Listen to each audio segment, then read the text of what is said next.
Okay, everybody, welcome to the February 5th edition of the Jericho Selectboard. In order to make our meetings more efficient, we're limiting public comment to the beginning of the meeting, the public to be heard sections. Select board meetings are in the public and not of the public. There will occasionally be agenda items where we will ask for public comment. Tonight, we will look for public comment on the MMUUSD presentation and on the 60% PER wastewater update that I will be delivering. Other than that, if there are any comments, please do them during the public to be heard section, which is coming right up. If you're on Zoom, please only use the chat for like technical issues, like, hey, I can't raise my hand, I can't hear, whatever. Please be respectful. The chat gets really irritating to try to look at. If you do want to raise your hand and you want to be heard, please do so. And so with that, we'll move right into the public to be heard section. Is there any public to be heard about anything at all other than the MMUUSD and the 60% PER?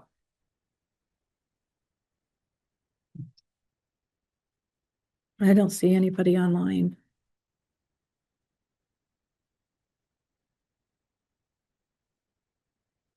Yep, we have Maeve? Yep.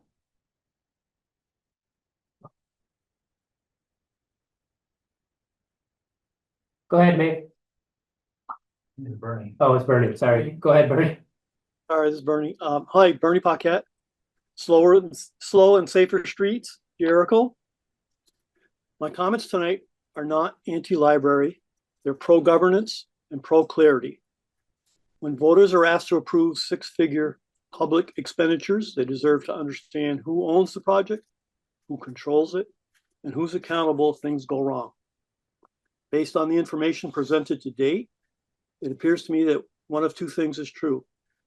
Either the town has effectively delegated responsibility for defining the repair, scope, cost estimates, and implementation plan to the library trustees regarding the repair of the building, or the town and the library trustees are working collaboratively with the town, retaining formal authority and oversight.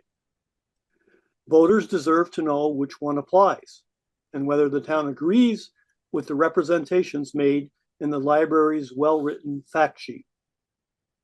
Particularly, does the town endorse the scope, cost, and oversight framework being presented to voters in the library fact sheet? Voters reasonably ask, what is the defined scope of the work? What is the bounded cost? Who is managing the work? Who has the authority to control scope, schedule, and overruns? These are governance questions, not library questions. My recommendation to the select board is to provide clear lines of responsibility regarding the capital improvements project, aka the article in the ballot for repair of the buildings.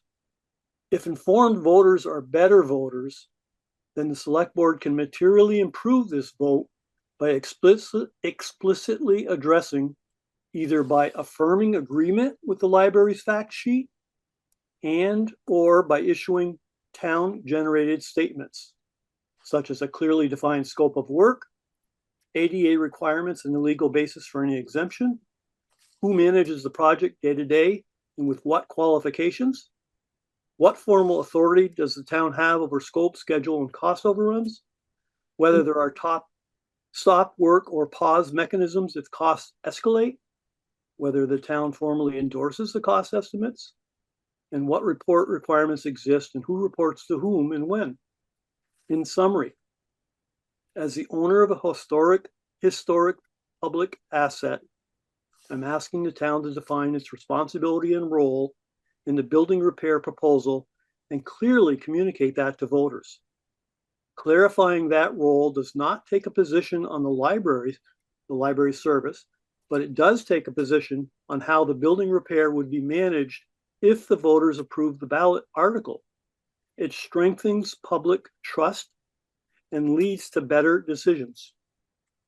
So other than there's a few questions I left in there that I hope the select board would decide on at their convenience. But there is the most foremost question I would ask, that if possible, if that could be answered tonight, and that is, does the town endorse and agree with the library fact sheet for the building repair project? That would go a long way to answering many of the questions that I asked. Not all of them, but some of them. Thank you. Well said. Thank you, Bernie. Other public to be heard? Nobody online.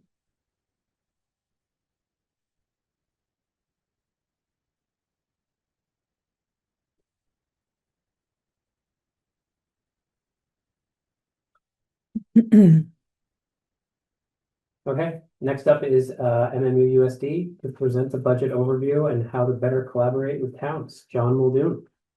You're welcome to sit right there if that works, or you can sit at the little table up here, whatever you're more comfortable with. That's great. We're also a crew, so I don't know. Look at the crew you've got. Yeah, it feels good. Do we want to go to the table again? What do you think? What are you on the table?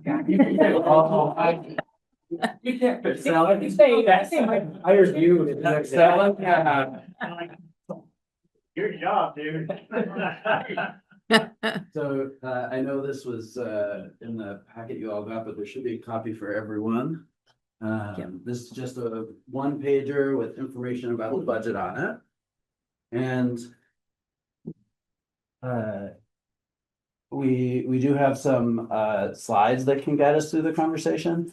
And depending on your interest level, we could go through those really quickly or stop and talk about anything that really people have questions about. So Yes. There's a couple important pieces of context going into the budget season for us this year. Excuse me. We are entering the budget season having a tentative agreement with all of our bargaining units for labor, which is the first time actually in quite a long time that's happened for the district. Historically, we've had to set a budget target that has an impact on taxes before we actually have signed agreements with our labor unions. And so thankfully this year we were able to get to a tentative agreement very quickly. And so that means that the biggest piece of our expenses is actually going to be budgeted super accurately this year, which is a plus. That's really important because we entered this year with an operational shortfall that was significant. So we were very aggressive with the budget target last year. And the budget itself only increased 1.9%. And then we had several expenses that were either not budgeted or came in over budget and forced that issue for us, labor contracts being one of those. Which weren't settled last year or the later. That's right. And so, the impact for us this year, we've been able to use a combination of, mid-year spending cuts and one-time funds to fill that hole, but we have to carry that money forward before we can absorb any increased costs. So it's a little bit of a double whammy for the budget for next year. And while it sounds a little crazy to say out loud, we're celebrating that health insurance is only going up 7.4%. This is fast becoming one of our largest expenses. We don't have any control over participation in it or the expense increase each year. And this is the first time in 6 years the increase is under 3%. So it's a win for us. I should, even though they made me come up by myself, I feel like we should all introduce ourselves. So I'm John Muldoon, I'm the superintendent. School board member. I'm you as school member. Edie Granning, school board member. And we're excited to be here. The board has a goal to engage with civic leaders across the district. And so it's great. Felt natural to start with budget, but we're just happy you guys welcomed us. So thank you for that. I like this slide just because it's a simple representation of what is the most complicated education finance system in the country. And so I always like to pretend we're District B and that we don't increase our budget in this example. And neighboring districts do a combination of cutting and adding to their budget. And the net impact is that total education spending in the state is up. And so this is just one way that our tax rates are impacted by the spending across the state, because in this example, even if we didn't increase our budget like District B, our tax rates would still go up. because it's a statewide education pool that we pay into and then draw from. This is, of course, a gross oversimplification, but it makes the point.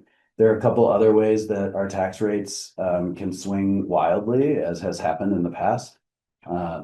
One is that if our student counts change faster or slower, or grow or shrink faster or slower relative to the rest of the state, our funding can change pretty dramatically.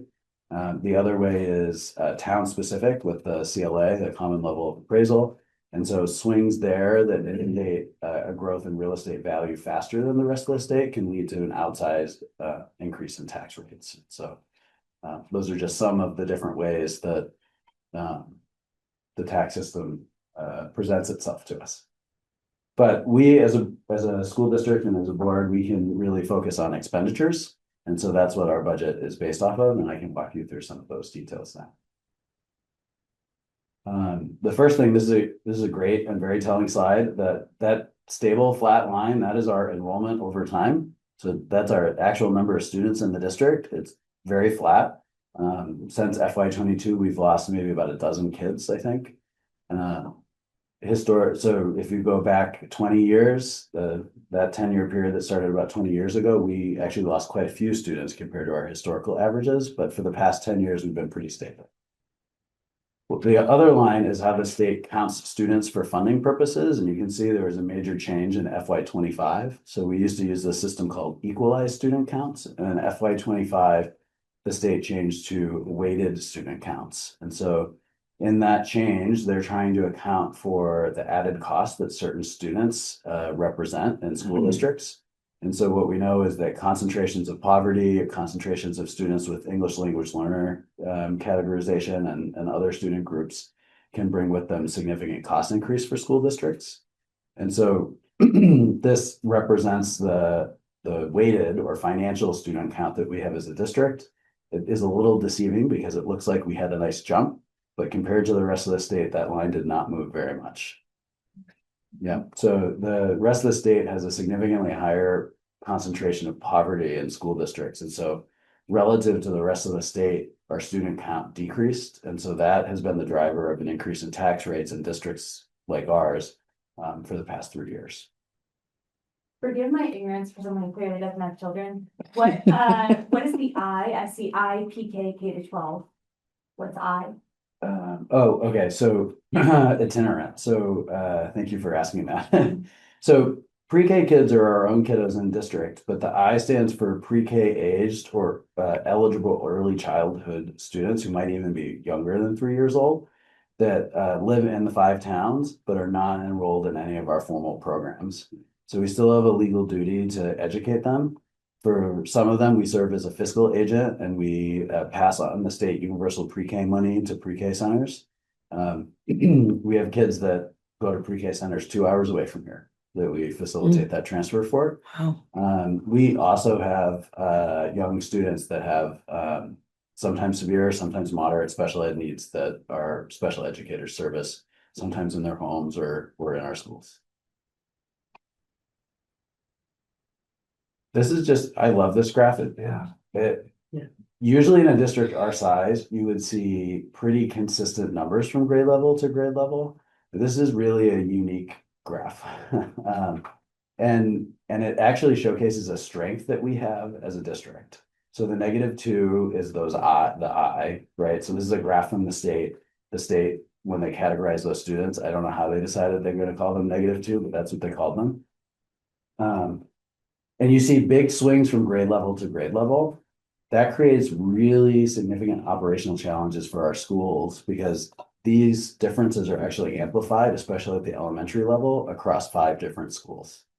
And so as a school district, we've become very efficient at sharing resources across schools and transferring staff and materials between schools, even mid-year, to respond to shifts in enrollment.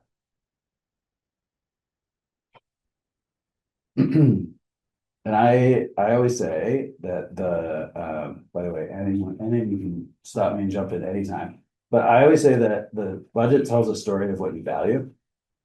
And this graph showcases one of those stories to me. This data is consistent. This graph would look the same way any year from district merger until now. And we're the green lines, the state average is the yellow lines, and this is the percentage of our staff budget in each of these categories. So teachers is kind of self-explanatory. Support is a general education support, so that could be a guidance counselor, it could be a literacy interventionist, a school nurse. Paraprofessionals are classroom aides and one-to-ones. Student services is special education services, and leadership is our licensed administrators and people in non-teaching leadership roles across the district, including our business offices that handle things like account payable, HR. And so to me, when I look at this, you can see we have fewer teachers compared to the state average, more support, both special ed and general ed, fewer of these classroom aides, and fewer leadership positions compared to the state average. And so I contextualize that as a school district that has consistently accepted slightly higher class sizes, fewer classroom aides, and has gone light on leadership so they can invest more in student services. And I think that's actually a great story for a budget to tell. So I'm new this year, and one of the things that has been a real joy for me has been the listening sessions I've done as I've tried to get to know the community. And so I've met with people across all 5 towns. We had an extensive response, or really overwhelming response to our community questionnaire as well. And one thing that came out was really a perception in some of our communities about the differences in resources certain schools have access to. And so this is a simple graph that just shows the ratio of those weighted student counts to our staff counts. And so the target for an elementary school would be about 10 weighted students to a staff member. And for a high school or a middle school, it's 15, just because their scheduling systems are much more efficient. And so you can see that we're the darker blue, so we exceed those targets across the board.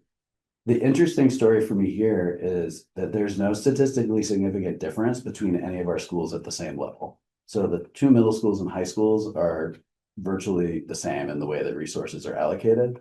The same is true for all 5 elementary schools. I tried to put all the schools individually in this graph, but it became really crowded. So the story here and I think this is not as big of a concern that I heard out of Jericho, but it's worth talking about. In some of the other communities like Underhill and Bolton and Huntington, I heard about perceptions about the hub schools in Jericho and in Richmond having access to more staff resources. The example that's frequently used is the full-time enrichment teacher both of those schools have. The reality is that everyone's getting their fair share of the resources. It's just that a full-time position like that doesn't make sense in a smaller school where you have so many fewer children. And so the small schools also have programming that the larger schools don't. It's just kind of custom to their needs and their context. And for us at the district level and for the board, really the task is to make sure we're distributing resources equitably. And so to be able to show a chart like this and say that we don't have significant differences between schools is actually a really win for us as a district. So this is, I mentioned health insurance earlier. This is an easy way to talk about the influence that has. So the majority of our budget, more than 80%, is staff salary, wages, and benefits. The benefits line is almost entirely health insurance. And in FY 2018, the benefits line was approximately 11% of our budget. So that is more than double. The cost difference for our most elected health plan, which is a family plan, and FY 18, the cost was about $17,000, and for next year it's $44,000. So what we pay. That's what we pay. Yeah. So we Teachers start. pay a portion of that. That's right. So we pay 80% of the cost. The teachers pay 20%. And that's a statewide contract, so we don't weigh in on either choosing the plan or how much anybody gets paid. There's misinformation out there that the teachers pay nothing, and I just wanted that stated for the record. Yep. I mean, it is for some of our teachers, when we have a tight settlement for labor contracts, there are years where their net pay goes down just from the increase in their contribution. So, so budget season, we always start from 2 points. This is one, which is level service. So we don't change service, and what changes is the amount of money. And then we start from the other place, which is level funded, where it's a 0% increase, and we talk about what service looks like at that level. Level service for us this year would have been a 7.46% increase in the budget. We do have, so when we think about our budget, the variables we really get to play with are staff, because that's more than 80% of the budget. So our average cost for a teaching position is $102,000 with benefits. The average cost for a teacher in their first 5 years, which when we cut, that's the pool that we're cutting from, is $58,000. And then for support staff, it's $61,000. So those numbers are important because this year we did some work to contextualize the budget and any potential cuts through the lens of the individuals that it impacts, because it's really easy to have a conversation that feels a little arbitrary about, 3% versus 4%, or, 800,000 here versus 600,000 here. But for us, all those cuts are really staff headcount, and that has a pretty dramatic impact on the service that we can deliver to students.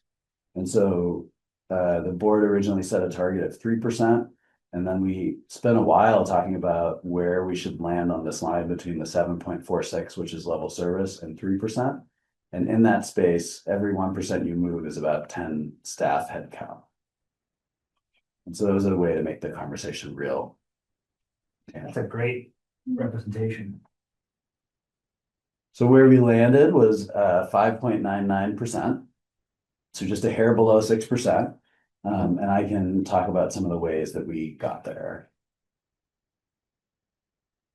So the first is, historically, the district has maintained a small operating margin that we wait in the spring. If we still have access to it, we use that for capital projects. So we remove that from the budget for next year.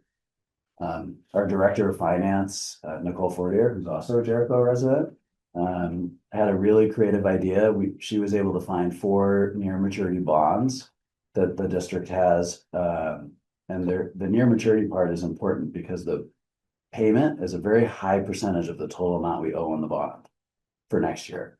So we instituted a budget freeze this year, and we've been able to recoup the $425,000 to pay those bonds off. And then that frees up that money in next budget year, but also every budget year thereafter.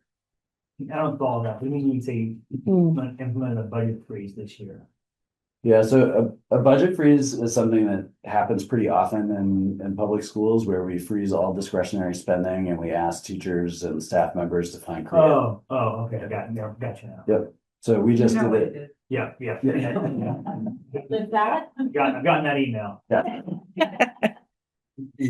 I had a rumor from my high school student that, I forget what it was, specific art supplies were frozen. That's the way I heard of it. I don't know if that's exactly if it's a one-to-one relationship. And so it's interesting, a lot of stories come out related to budget freezes. We do make the essential things people need to teach the curriculum available to them. But, if it's an extra or not necessary, it doesn't happen, right? And so sometimes those decisions can feel really personal for some people.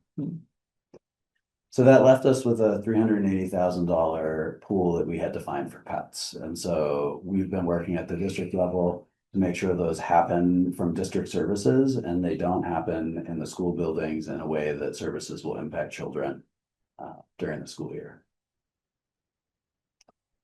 So one question that we get asked a lot is, why not go to a fund balance or capital reserve to avoid cutting?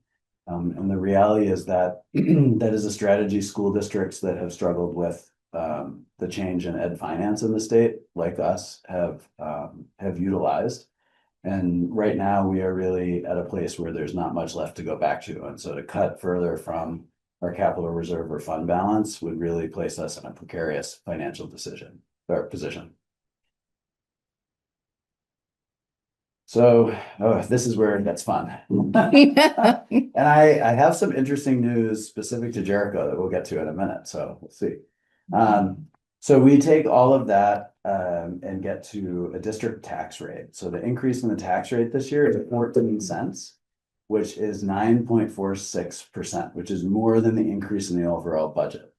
So this number is being driven both by the 5.99% increase in the budget, but also a shortfall in revenue. So the school district gets substantial revenue from federal grants and state grants. And those grants, especially Medicaid, which is one that has not been in the news, but have fallen precipitously in the past 2 years. And so just heading into next year, we're forecasting a $600,000 shortfall in the Medicaid fund balance. So that shows up here in the tax rate as lost revenue. You can also see Act 127 is that change in the way students are counted and budgets. And so our district was actually so drastically impacted by that we received a tax rate discount to help ease the transition to this new system. And so that is reduced by 20% every year until it's eliminated. The discount that, Mm-hmm. that 11 cents. Yep, There you go. There's no more, it's gonna keep going up for the next however many years. exactly.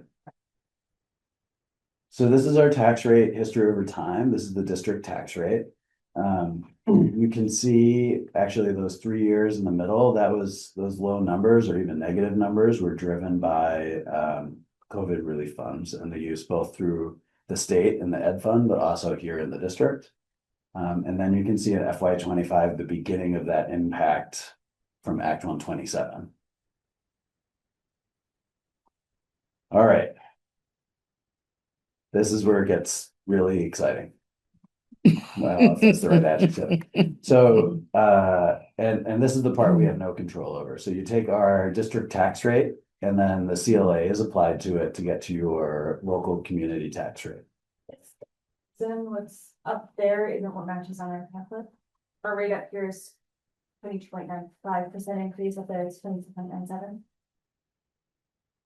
It is either a typo or our director of finance updated this sheet.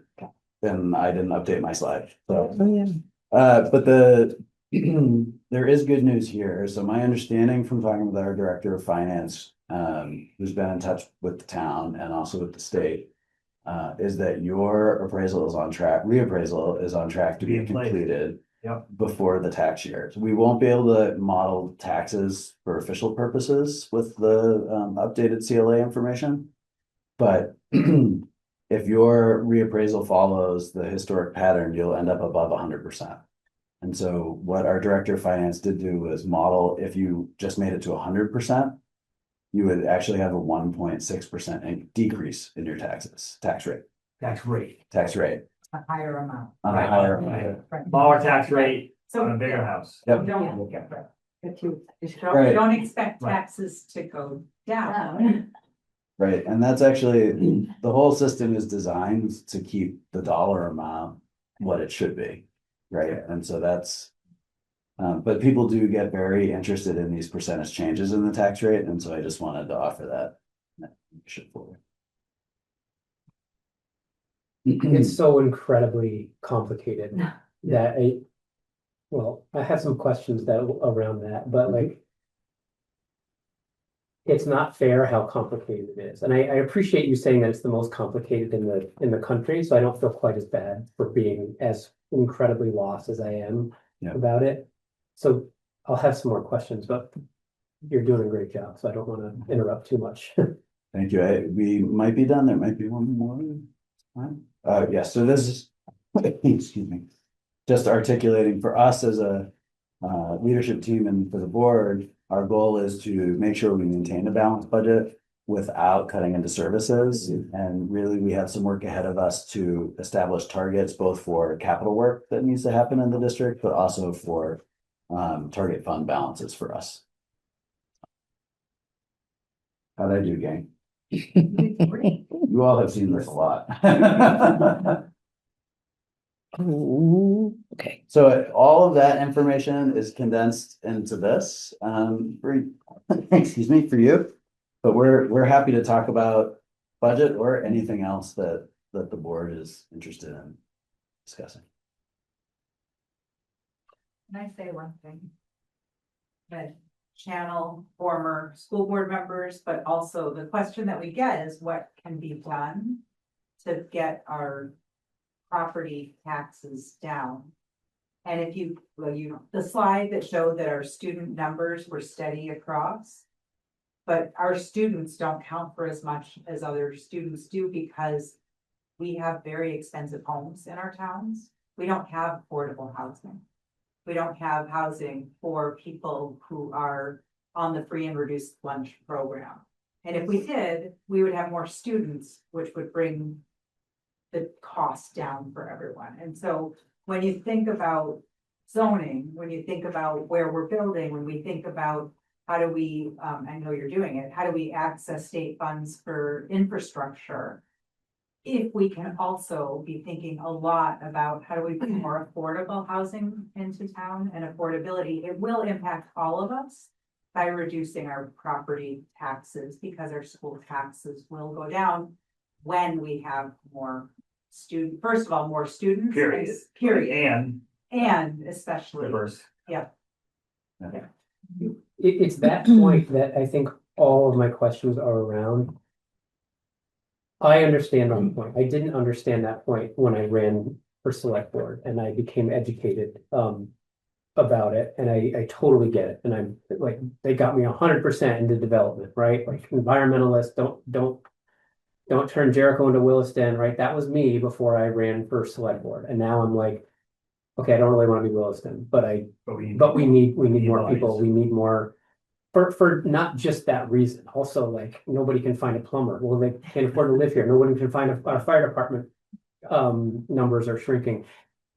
But the complexity of the algorithm, like, is there, I don't care how complex it is, like, it's got to be able to fit on a spreadsheet. Is that something that we could have access to somehow? And I don't know if it's you or if I need to talk to somebody from the state, but like, with a spreadsheet, I can actually pretend to be really smart, right? So like, I don't care if there's 400 variables in there, but like somehow I want to be able to use numbers to tell that story, to help us convince residents that we do need to invest in things like wastewater and whatever it is that enables more housing that's less than, I don't even like to use the word affordable housing anymore, because I think people come up with a different, I don't know what they hate about that word, but like, I call them houses that are under $800,000 is what I like to call them. You could call them workforce housing. Workforce is a good one, right? Like,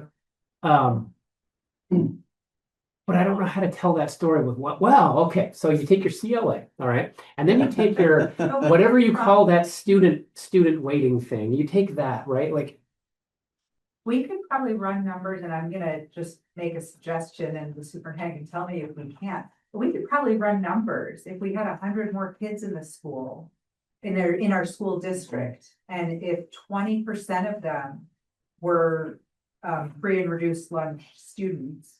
right, How would that change, right? And we would have to estimate how many more teachers we would need, but there's a certain number of students we don't need any more staff for, right? right. Because depending on how they distribute, as you saw, we can't control that, right? But we can run that exercise, and we can say, like, this is what it looks like in all 5 of our towns. And we can we have space in our schools for more kids. Right, So we don't have to build to make that happen, especially in our high schools. So if you want to bring in a bunch of Like, shipping 9 like through 12. 300, 11th, Yeah. 10th graders. Yeah, The numbers from the peak in the high school are down, what, 30%? The high school had 30%. yeah. I mean, we have our high school ages right now are our lowest number of students. So if we see this as a temporary, not as a permanent thing, but Right. so let's get some exchange students, like bring them all in, whatever. I mean, I'm making jokes, but I'm not. Right. So we also see a significant bubble forming in our preschool age children right now across the district. And so that actually has significant consequences for us in the coming years. Because we don't have the human capacity in those areas right now to take more students. And so that is an impact that we need to begin planning for. And to Edie's point, if you had 100 new students and 20% of them were free and reduced lunch eligible, that's almost $400,000 more than if they weren't into the school budget. The same number of kids. Same number of kids. Okay. Yeah. And then the next piece of the confusing algorithm, why does it matter what we value our homes at? Can you like explain it to me like on 5? like in first grade, like Yeah. Huntington goes up 5% because their homes are worth. Their tax rate, So- not how much they pay. But their increase, our increase went up by 22%, and my understanding is Our that that's because of, no. Right. It's just the rate, it Just the is, tax rate. because our value, so. Yes, offline, I'll have a big conversation with you.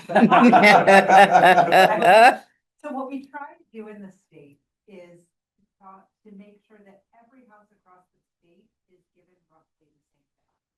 And that's what the common level. Could Edie come forward so we can hear her better? You don't want me to yell from way back there? I will talk it in normal voice.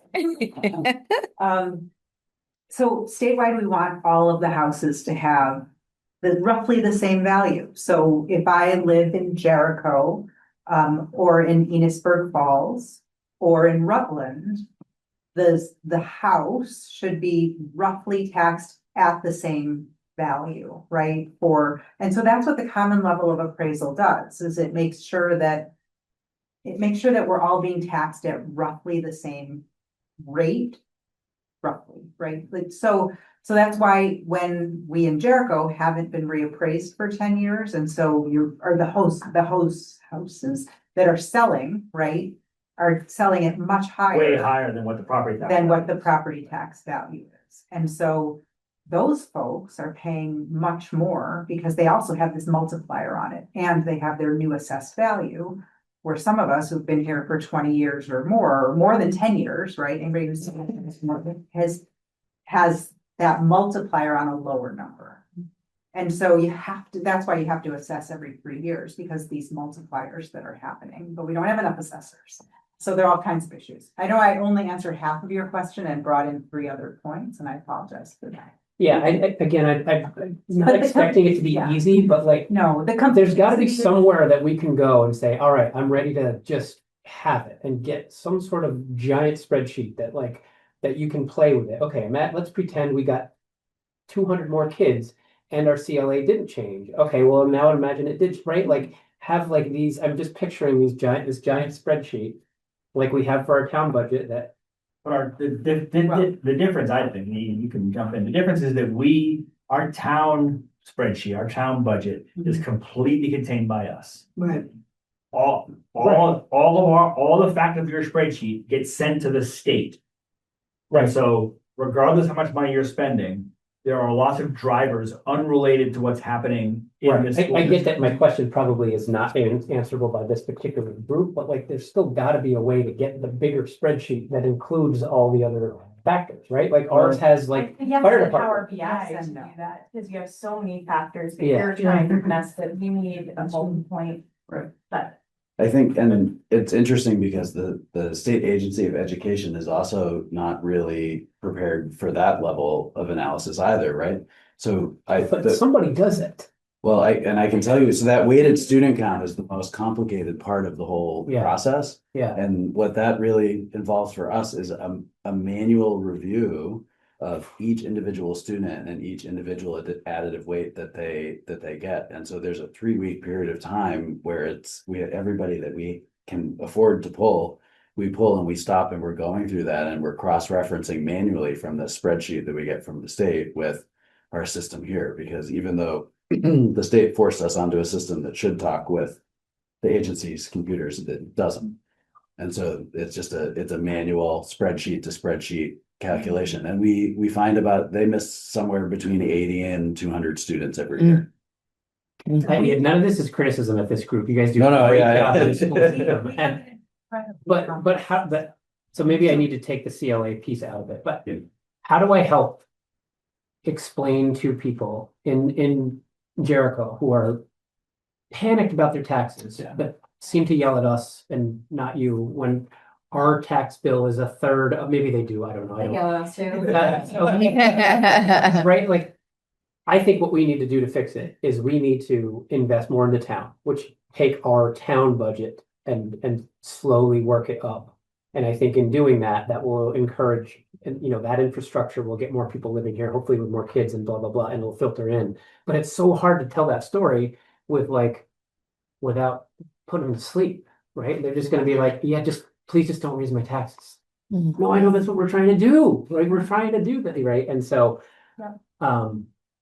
Yeah. I think if you can can. find a way to help select boards with, this is why we need the wastewater, this is why we need municipal water, whatever the thing is that the town you're talking to is servicing, this is why we need growth. And yeah, we want to be smart about it and keep our town the way that the things that we like about it, but grow these areas, right? And so like that's what we've been struggling with for 5 years. And this is the first time you guys have come, and so I'm having all this opportunity to sort of vent to you about it. But like I think we agree on the same things, but I need like a bullet list of 3 sentences that I can rattle off before I lose them about yeah, we're gonna spend some money on wastewater, and we think it's gonna save you money in the long run. And as soon as you say that, they're like, right, Yeah. there's no reason for them to believe you. Yeah, but anytime you take the budget and, it goes up and you divide it by more people. I do get that. That part I can do, right? So. Right, you send out, right, we send out like 2,195 tax bills. So if all of a sudden that became 2,500 tax bills, well, guess what? Like, I get that part. That part's easy. Yeah. But like the specifics, like, it's the students, it's the ratio, like that part gets a lot harder to help with. It took me 6 years to understand education taxes. Yeah. And I spent longer longer than that. Well, So, I mean, And you're probably Long time. better Not- than I am. yeah. So I'm looking at like 12. What to is- not understand, I mean, but to not understand it, it's designed to be complex, so it's more fair. Right? And that's Yeah. It's designed to be fair, so it's more complex. Yes. that's. And the not- it most, wasn't- and the most complex in the Thank country. I don't know if you really know that for sure, I but like, think we- no, I think it is. Yeah. It's talked, I mean, yeah, I can say that with With certainty. confidence. Wow. Okay, last question, and then hopefully you guys have questions. Okay, so you guys have educated me that this is the tax rate, which somehow doesn't mean my taxes. What are, based on the current, if the governor doesn't do anything to buy down the rates, based on your current guess, what is a Jericho person's education tax likely to go up? Sorry, it's the legislature that's gonna buy down the rates. He seems to take credit for a lot. So, we could easily make a calculator based off the information that we have right now.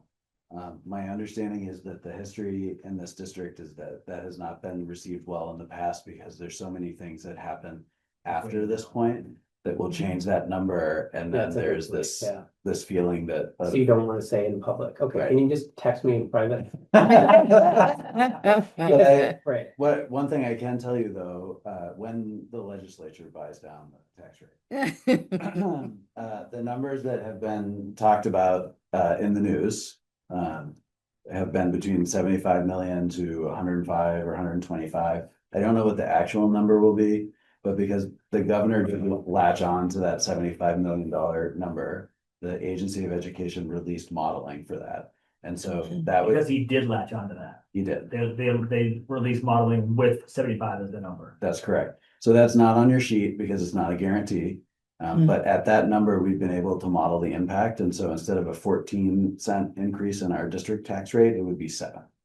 So it's about a 50% reduction in the tax rate. From the sheet of paper that you have in front of you. that's, Yeah. well, So I hear your quest for specificity, and I'm sorry I can't give it all to you.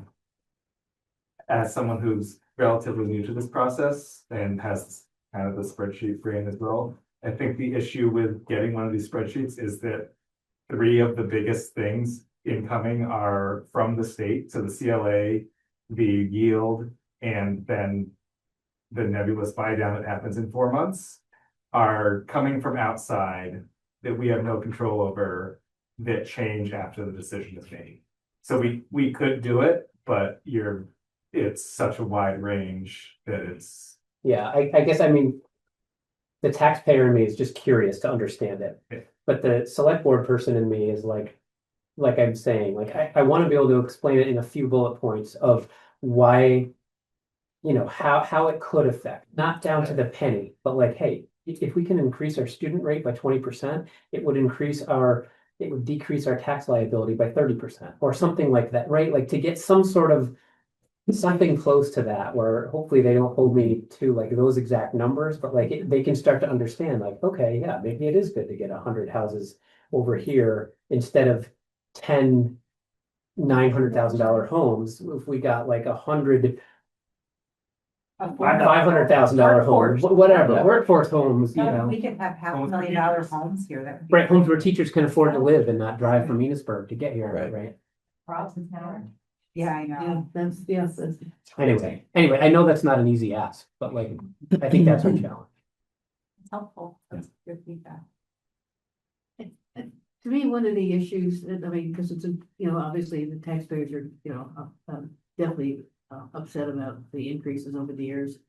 And they also, we also want to be fair, but doesn't there come a point where you can't buy it down and it's a real cliff? That's my question. Like, you're just kicking the can down the road, making the can bigger. We're already down that road. Truly, we're already there. Right, Yeah, that's what I thought. Truly buying down the tax rate It's is just- not a smart thing to do. right. And one-time money.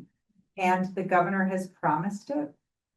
So it's really hard to not do that. I mean, I can't guarantee that it's gonna happen, but I think there's more than an 80% chance that it will. But as you've heard reported, right, half of the tax increase is from previous from last year's year. buy down. Yeah. So aren't going up as fast as it appears. Yeah, it's that. But we have to figure out how to step down and step away. So, I know, like, for me, I wouldn't, if I could rule the world. Say it, if I were governor. There's no way I would buy down more than 75 million. Like, that would be the highest. Why would you even buy that down? You're just creating a bigger problem for the next year. Yeah, because affordability is a huge issue right now. I mean, And so how do we get all of our costs down? How do we get, it's an election year, how do we get a really solid understanding of what we're gonna be able to do in the education world to reduce some of the costs, right? Because, and there's so much, healthcare, that's That's ridiculous. another We need to question. spend a whole lot more energy. And what the legislature, like the letter that we got from VI, from the health insurance company, said that they were able to hold down the increase because of what the legislature did last year in making reforms to, I didn't bring the letter, I wanted to bring the letter. Because of the reforms, because we're making it more reasonable, right, in Vermont, and we have a long way to go. We're the most expensive in the nation right now on healthcare, And so. Blue Cross is like, later. So we have more work to do, but we're doing some of the things, and we need. Yeah, because I mean, what I read, you're taking money from they're taking money from all kinds of other departments in order to feed this hole in the, in education. Yeah, I don't know that that's Where accurate, they but yeah, talk about, like some of the other. I think there have been some things that were said that don't make any sense, and it was just, it's just talking, Something to right? say. Yeah. Something that, And on the statewide level, what we're talking about, more housing that younger families can afford lowers the overall cost of amortized health insurance. Yeah, It's all connected. right, absolutely. Thank you very much for your presentation. Please, Thank you. anytime you want to come back, I love, this is an awesome, This was awesome. yeah. Well, thanks for having us, and Feel free to come to our meetings as Yeah. well. or invite us for specific topics. That's. We have a wastewater, love- And she gets up and goes. we're gonna meet about that later. Thank you all. Thank you. What? See if I can.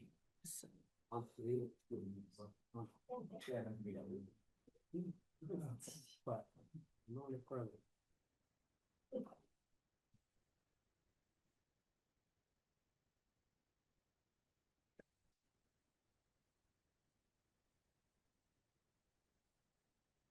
Okay, now why did, I think I messed this up yet again. To share his, That's it. this one. Okay. Yeah. Okay, perfect. Okay. Perfect. Sorry about that. Really enable housing when you go in. Correct. Oh, did I put enabling? Okay. Enable housing. Teachers all of us, so. Right. Chris Shaheen, Town Planner for Jericho. I'm going to give you guys an update on what the Planning Commission has been doing on our Enable Housing Initiative. We're going to do three things. Kind of go through what the Planning Commission has been working on and some of the analysis we've been doing since August. Some of the current thinking of the Planning Commission in terms of possible recommendations, and then next steps to get us to actually having some public hearings on possible zoning amendments. Great. So what we have on the screen here, what's in your packet, these are a list of 8 recommendations that the Affordable Housing Committee had come up with and shared the Planning Commission with the Select Board, and then in November, the Select Board asked the Planning Commission to look at 8 of them. There were actually 9. One of them, the Select Board, you have kept for yourself. It's about fees associated with fees, right? Yeah. So what is on the screen? These are the 8 that the Planning Commission has been taking a look at. You can't see them because Is it possible to make that? So look at my screen is totally different than what I see up there. This is your presentation mode. Okay, yep, screws everything up. You're good. You should be able to hear, and then no, yeah, So, like right here is where I, yeah, no, but you okay. for Yep. Sabina should be in. Yeah, I don't know how you can go So through if the- you stop sharing, yeah. Come on. Yeah, trying to. okay, and then and then Yeah, but now we're not sharing to the crew. That's important to the so Zoom. the where I have it is in this folder, Yeah, right? yeah. And Yeah, it's that one right there. yeah, but it's this. Sorry for this technical. No. Oh, It's that, right? It's in here, and it's this one. And you should be able to. And I never use Zoom. I only use Teams. it's So you so hard. What is enable housing? share. making it easier to build Is housing. it like a program in the state thing? Where is it It's now? just. It's a monitor that it's Oh. just what the Planning Commission has come up. This is what we're calling our initiative. So the last zoning amendment we were working, everyone was calling it the BMG. Well, that Yep. stands for Bylaw Modernization Grant, which doesn't have anything to do with what we were actually looking at. So we're just calling what we're doing now Enable Housing. I just never use presentation mode because I No, know, and I made it do probably this at all. screwed it all up. No, I think I just screwed it up. Like if we'd log out of both of those, like, oh, there you go. Maybe Just you. there's 2 of them there. Yeah, there are.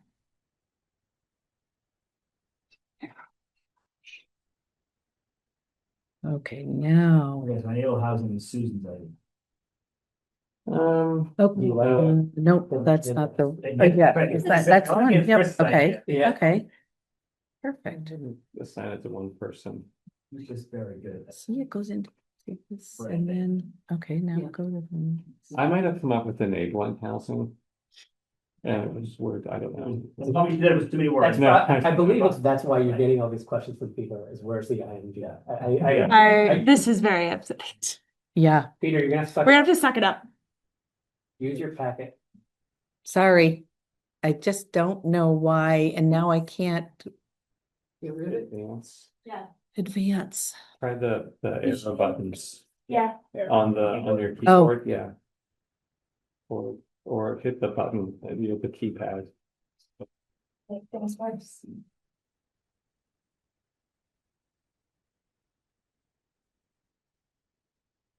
It's basically town hall. It's beautiful. When was it snow? You guys remember that? Last night, I had to like hit the keypad, the finger. Nope, the finger pad. Oh, this, okay. But no, that's not doing anything. Mm-mm. Nope. Oh, there you Oh, there go. we go. There you go. Okay. Okay, sorry Anyway, about that. I'll tell you what is behind the curtain here. So of these 8 things, several of them were partially implemented as part of the bylaw modernization grant that we looked at, that were adopted, the zoning amendments that were adopted in September. One of them, which was removing the eligibility requirement for adaptive reuse of existing structures. There was a date constructed prior to 1955. We made that change. So some of these we have addressed. All of the other ones which we have not addressed are either underway or are being discussed by the planning commission. So we started this work back in August. So since then, I want to talk through share with you some of what the planning commission has been doing since August. And there's 2 categories of work. So the first one is looking at the market, housing, and development conditions. So since August, the planning commission has looked at a number of issues. I did some local developer interviews, shared that information with the planning commission. So some of the questions that were asked of the developers and affordable housing advocates are: what incentives are most important for housing? What zoning requirements are most prohibitive for housing? What zoning makes it easier to build affordable housing? So we had a whole meeting where we kind of shared all that information and talked through those things. We had a meeting where we agreed on the purpose and core values and focus areas and trying like the issues of balancing housing with environmental protection. Because if we want to start looking at promoting housing in areas outside village centers, you have to have a balance of that. So there was a discussion around that. We reviewed the affordable housing committee's reports, regional housing trends, see how Jericho fit nationally, regionally, what all of our, like we're all single family housing, very few duplexes, very few apartments. We reviewed all that information. We reviewed guidance in both the town plan and the regional plan. By law, we are required for zoning to be consistent with our town plan. There's a whole discussion about, well, what if we want to go beyond that, or we don't want to do it in the town plan? And it's a whole structure of how it's set up. The question was, well, CCRPC has to approve our zoning amendments. Well, they don't have to approve our zoning amendments. They do have to approve our town plan. They have to recertify our town plan every year, or not every year, but when we update the town plan. Even when you add amendments to it. Yes, yeah, and if you don't have a certified town plan, then you can't access state funding and a whole bunch of other things. So we are legally required to be consistent with what's in our town plan. We reviewed and discussed dimensions for lot sizes and lot frontages, which is one of the specific asks in 5 model neighborhoods. So we looked at the Five Sisters neighborhood in Burlington. We looked at Bristol, Vermont, which has a nice pedestrian scale neighborhood. We looked at some neighborhoods in Essex Junction, and then we looked at both Sunnyview and Bentley Park. Do you know where Bentley Park is? Are you familiar with the name Bentley Park? It's Snowflake Drive. Snowflake Drive and Ross Drive. Yeah. But I was doing some deed research stuff, and so came across that name. So it's called, I don't know if anyone knows it's called Bentley Park, but that's where that is. We looked at like lot sizes for those areas and compared them to what we want and what our zoning is. So anyway, so that's one. You can see if you go back, the examples that are in the upper left. That's some work that I did to share with the planning commission in terms of, if these are lot dimensions that we want to go with, what can you actually build on those lots? So we looked at that for all the different zones, that the possible changes that we're looking at. You want to go to the next slide? We also looked at, I'd say this category is specifically at our zoning, environmental constraints, and policy alignment. So we assessed the amount of area that is in areas designated for growth in Jericho, which is where I'll get to what we're moving towards, but areas that are designated for growth in the town plan would be the village center zone, the commercial zone, the village zone, and the low density residential zone. That accounts for 26% of Jericho. So that is the area where we want 26 in area, it's 26% of the town. We compared Jericho zoning regulations to similar districts in other towns. So we have the whole matrix, I pulled together a whole matrix on similar zones, and our current zoning is pretty much in line with other towns. But if the issue is that we're not seeing housing regionally, that's not, we figured that probably wasn't helpful, but it was, what we have now is not an outlier. What we have is consistent with what other towns have.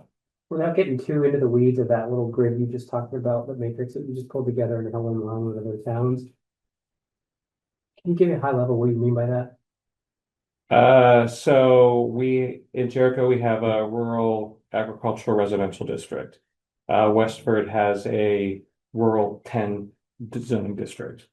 And both of those districts are primarily geared toward protecting agricultural lands and allowing residential development. Okay, And so we have similar types of zones. similar types of zones and similar types of lot sizes and frontage requirements Yeah. as other towns. So, But I'm thinking of, I've seen this example brought by whatever, of like a neighborhood that spans Richmond and Jericho and how their side of it is, I'm making up the numbers, but like maybe their side of Richmond side is 1 acre and our side is 3 acres. Like that's, so when I hear like, Or no, but that's also within Jericho.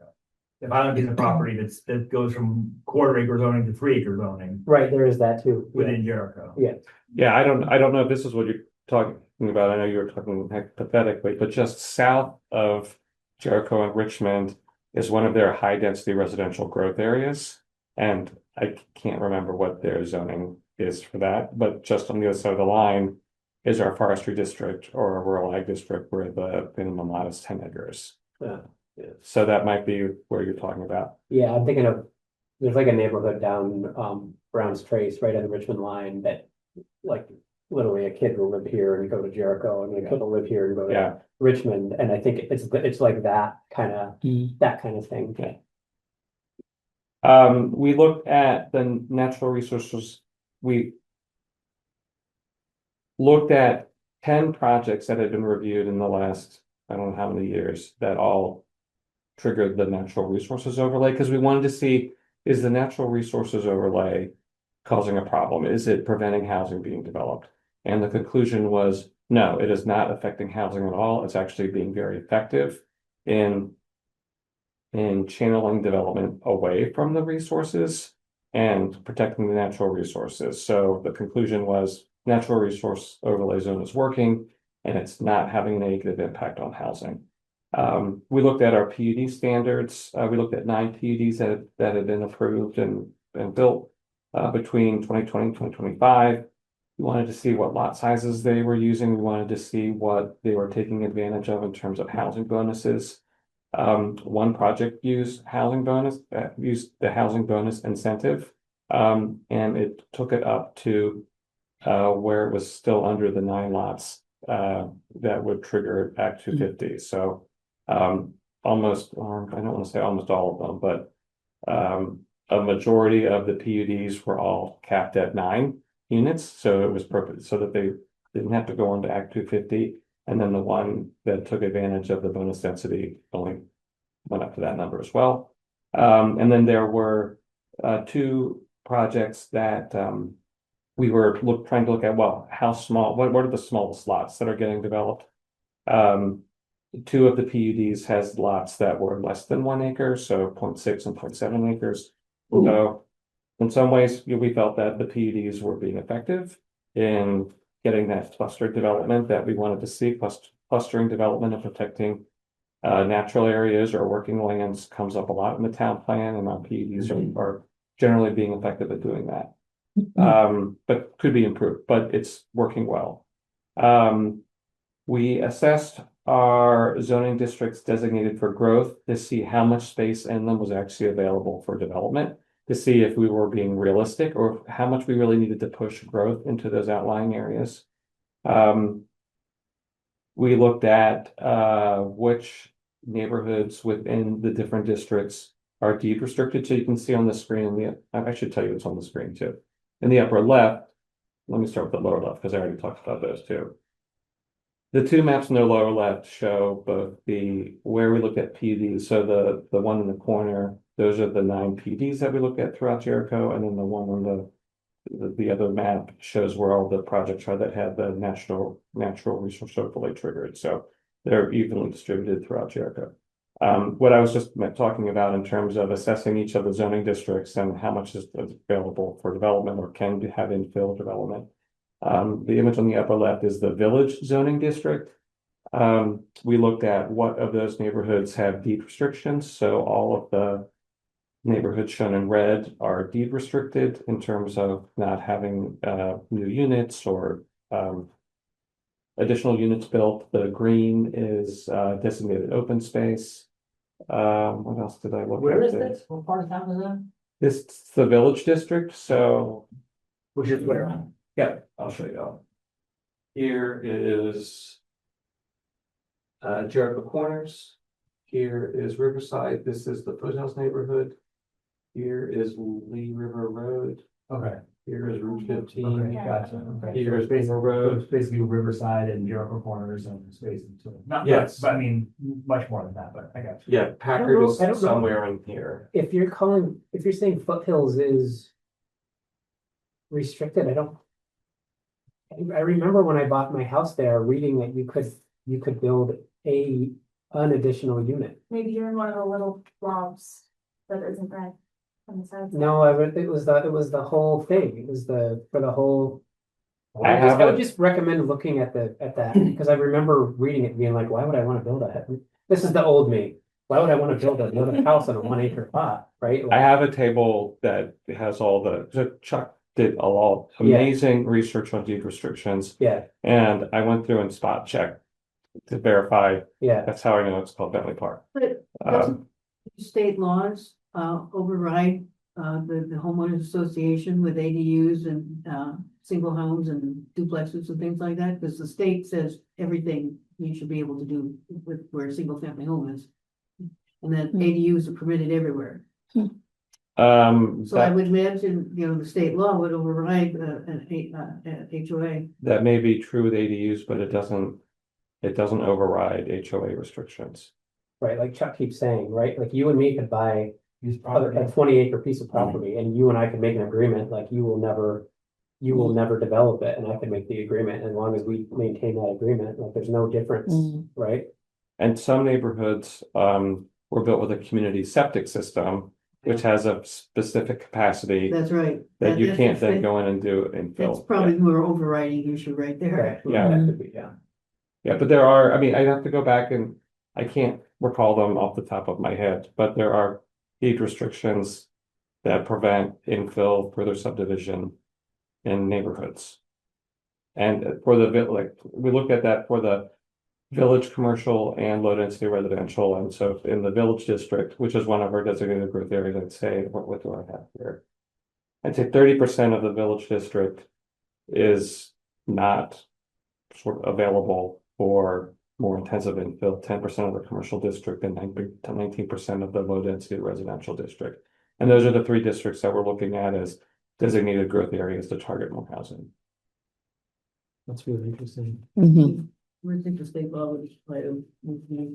I know this is a tangent, but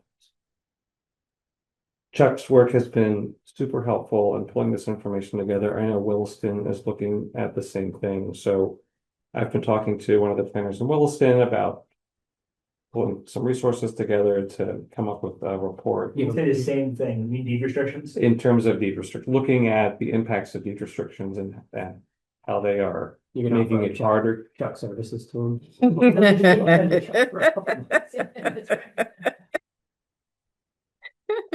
So I would say this work has led to, I'd say, 2 preferred approaches in 2 general areas, and I'll walk through both of those. One is looking at zoning districts, dimensions, and incentives, and then the other is housing types and uses. Next slide. So in terms of the zoning districts, dimensional requirements and incentives, having all of those discussions has made a strong consensus that we're really going to prioritize housing in the village center, commercial village and low density residential district. That may seem obvious, but there are just a lot of factors around that. Low density is typically not seen as like an intense housing area, but it is a designated growth area. So we're looking at that as a place to focus more housing. And then having a secondary focus on the rural agricultural and forestry district. It is not that we are not going to do disincentives for housing. It's just that most of the incentives are going to be in those designated growth areas with lesser but other incentives for the rural ag and forestry districts. Advancing housing goals within existing zoning districts. So that's not looking at doing any boundary changes, which is a whole other process. And then really following what's in the town plan and the future land use map. So that's where I was talking about. The planning commissioners were asking about pushing the boundary of flexibility and where to look at areas and really having to be true to what's in the town plan. We have a great town plan, great policies, great direction, great vision, and really sticking to what's there. We are looking at significant reductions in lot sizes and frontage requirements in growth areas. So that may sound a little abstract, but when you look at zoning in Jericho, density is driven by lot sizes. So if you are decreasing lot sizes, that is having an exponential effect on increasing density.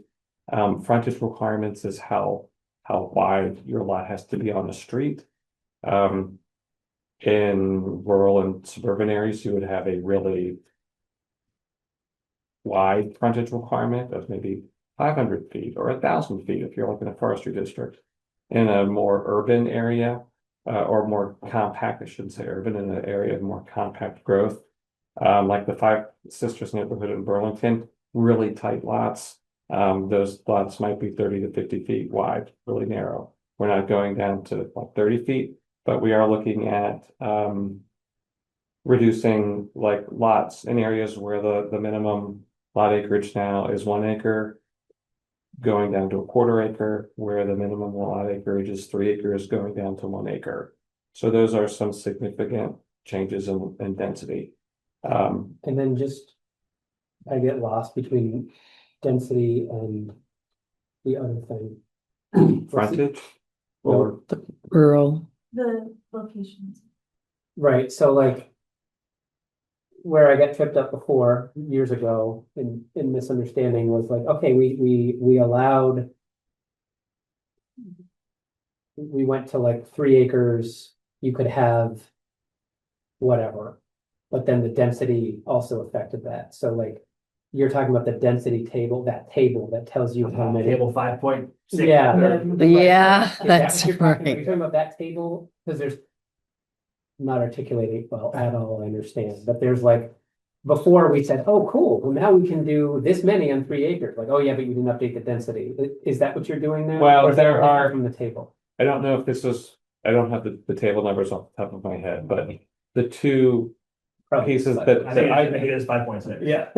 I think one of them is 5.6 Yeah, and the other one is 4.1. Yep. Yeah. yeah, I think we updated 4.1, and I know that you're like, oh yeah, but you also have to look at 5.6. Mm.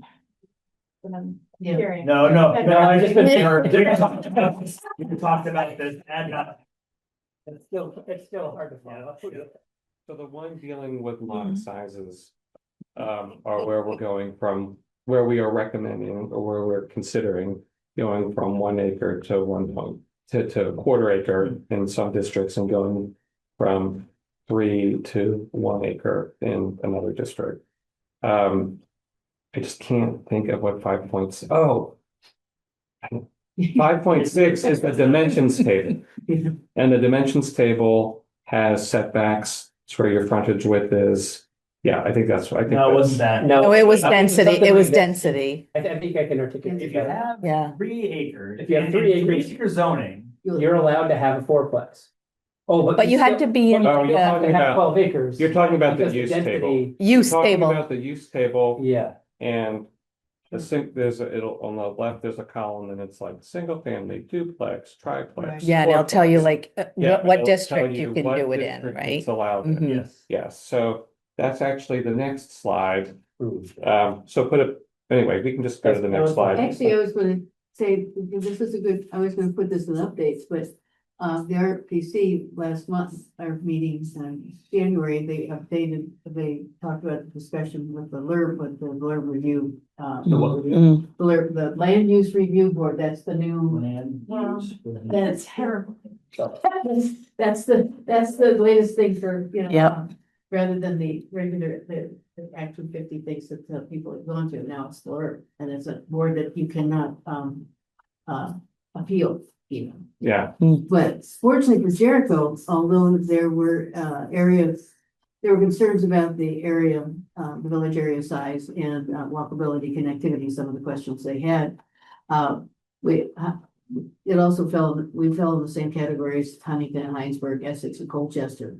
But the RPC was happy because the concerns there were just mostly advisory and they felt that they could be addressed. So that we don't have to really be real concerned about the spreading of that village center.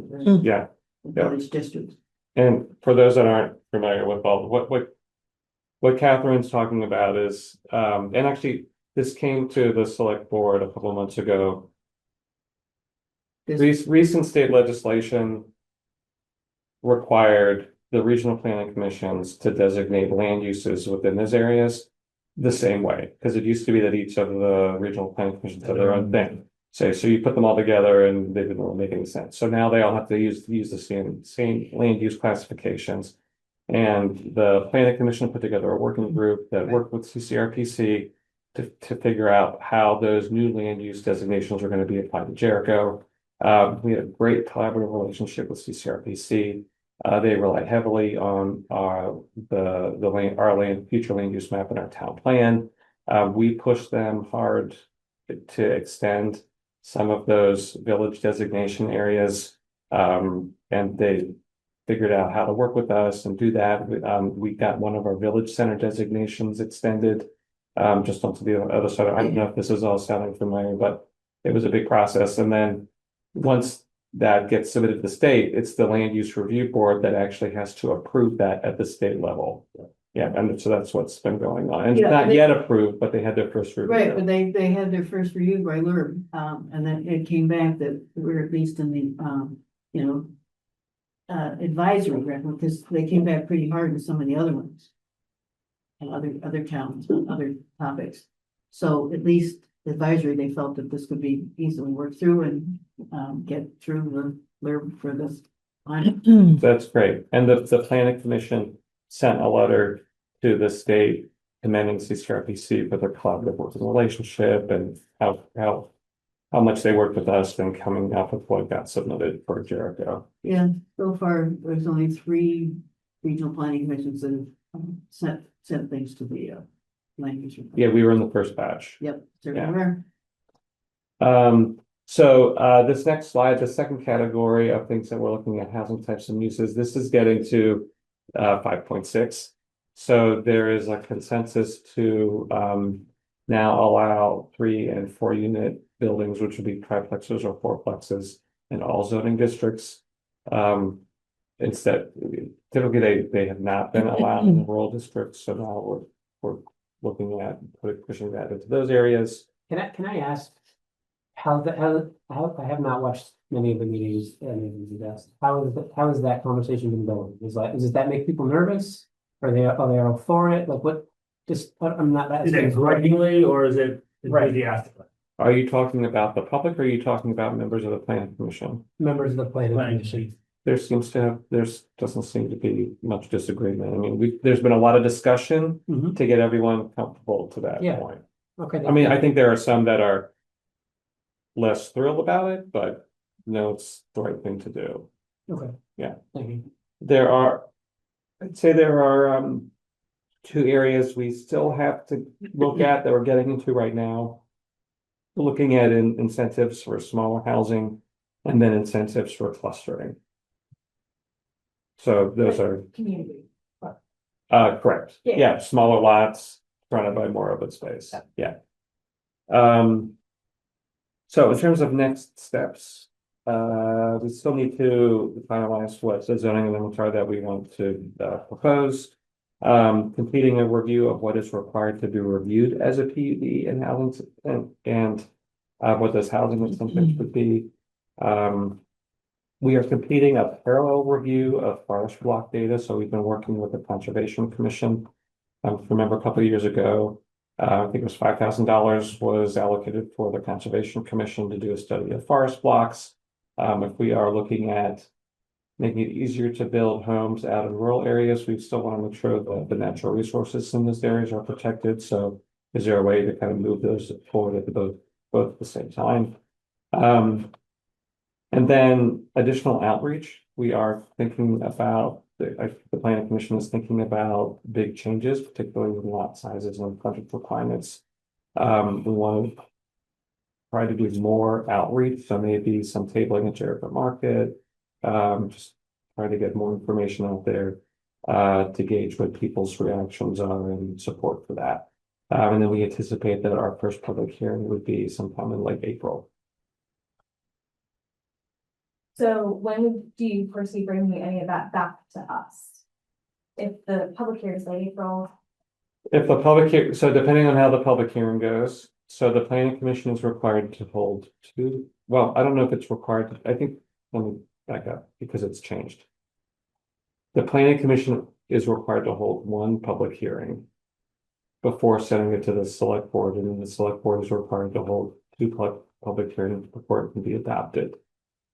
Depending on what happens at the first hearing of the Planning Commission, if there are issues raised that need to be worked through, then we would want to do that and have a second hearing before sending it on to the Select Board. There's no limit on the number of public hearings that the Planning Commission has to have. It just has to have at least one. And I don't know, I think there are, I don't know who else from some Planning Commission members might have logged on, and if anyone from the Planning Commission wants to speak up on some of the work that they've been doing, I'd be happy to have you contribute to what I've said so far. But don't feel like you have to. For humor, you could use the chicken house as an example. SJ's on. Oh, okay, SJ's better have that. Go ahead, SJ. Hey, I want to do two things. One, just say how incredibly lucky we are to have Chris.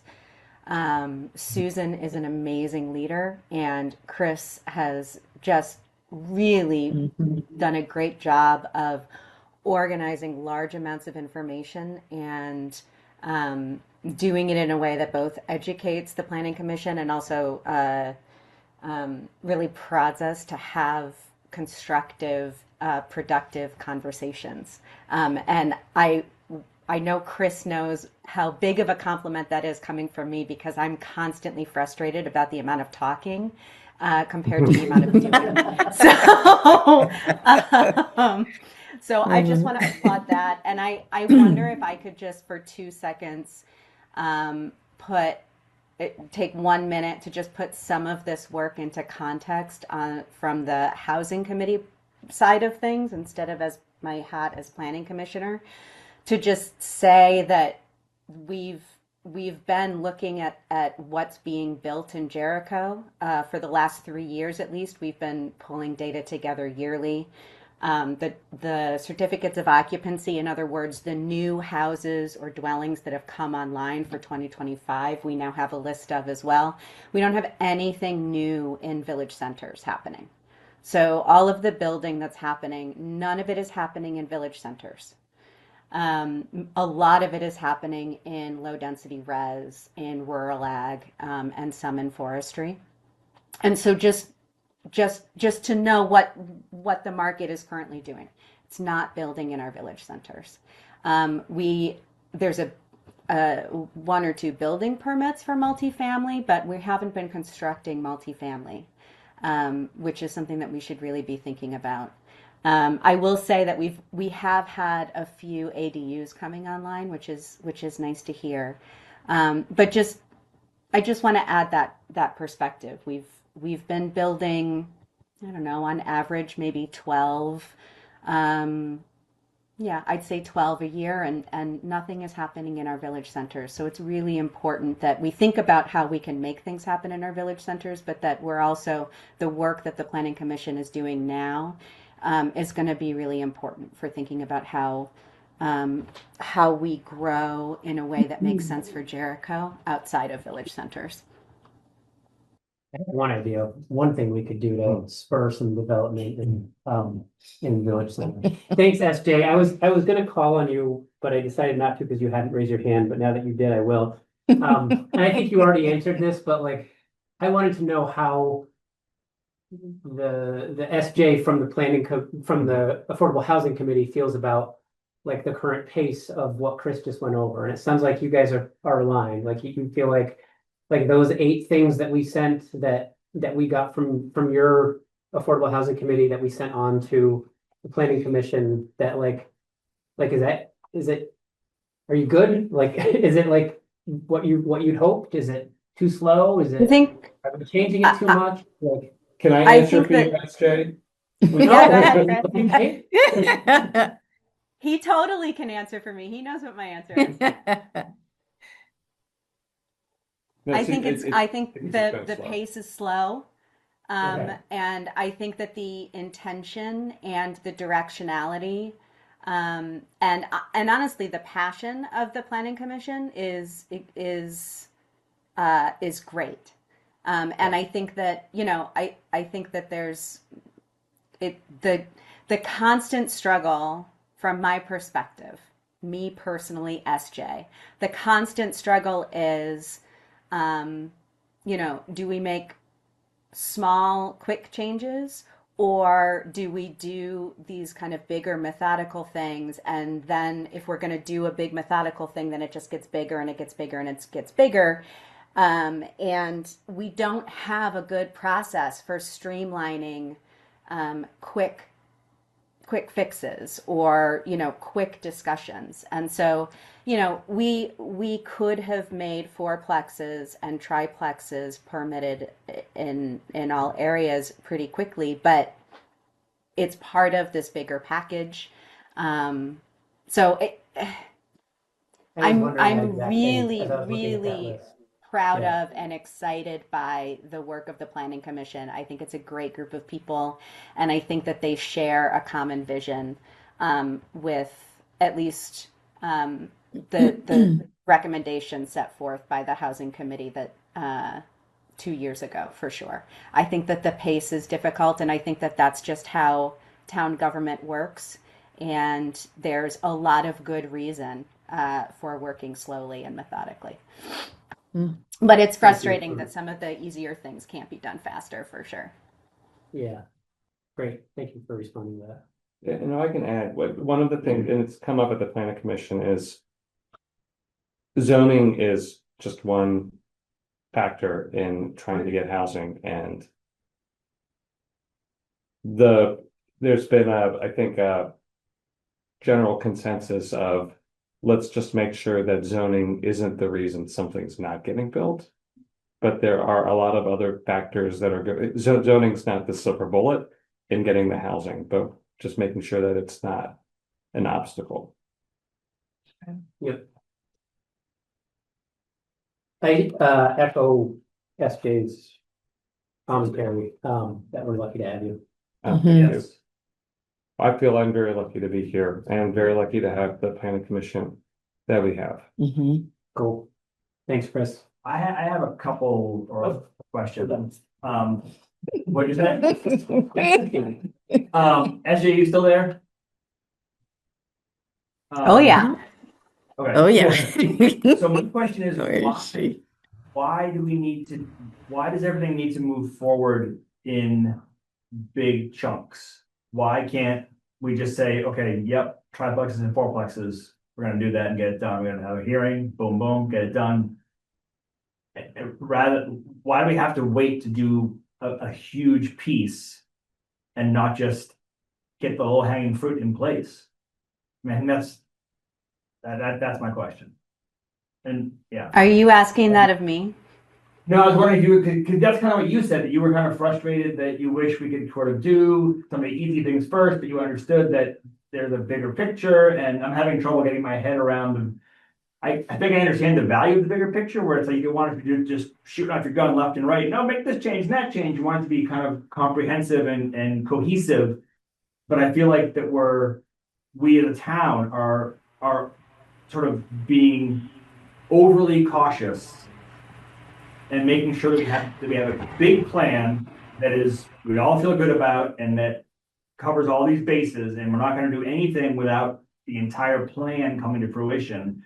Whereas we have this housing crisis, and if we could just flick a switch and make 4-unit buildings eligible anywhere in the town, that feels like a pretty easy fix that maybe will do nothing. But in terms of getting zoning out of the way of the word workforce housing, it feels like I just don't understand the need to make it to have it be a big process and not pick off some easier things. Well, from an administrative standpoint, it's not great to have your zoning getting updated every couple months. I mean, you would ideally have a bunch of changes all happen at one time instead of having them dribbling and drabbling into your zoning code. I'm just thinking from practical, this is not, it's not a great answer for the need of having to do it now, but having to reprint all of your zoning codes, having to repost it, having to educate people on what the changes are, having to do all the notifications for the public hearings, having to have all the public hearings. Not that they're too onerous, but they do take time, and they take staff time to get the newspaper postings and do the notifications to all the surrounding jurisdictions. It's more efficient to lump things and do them grouped. SJ has a question. The grouping is, so I think that we can be, I would like to think of ways that we can work faster, but the argument that is really compelling to me in support of what Chris just put out is I really want to make sure that our neighbors are informed. And particularly something like allowing fourplexes in rural ag. I want to make sure that neighbors have an opportunity to learn about why we think that's a good idea and to not feel surprised by that kind of thing. And in order to have an informed public and public discussion, I think it does take a lot of the time and effort that Chris is outlining, and we can't go to the public and expect to have a discussion with them every couple of months because people don't have time or care or whatever. And so if we are going to take their time and ask them to pay attention, we want to, make it worthwhile. Yeah. And we're making changes that are going to stay there for a long time. I just lost my train of thought. There are a lot of existing neighborhoods, and some of the changes that we're thinking about can result in for areas that aren't deed restricted, further subdivision and infill housing, and that can have a big impact on someone's neighborhood, and making sure that it's understood what the changes are and that there's support for those types of changes. It's important to go through that process. All right, that makes sense. Thank you. And I echo that you're great at your job. I'm happy we have you. Thank You you. go to his. Thanks, Chris. No, Paula helps with keep back check. We are happy for all our staff, That's right. Absolutely. especially road crew. Road crew, the last couple months.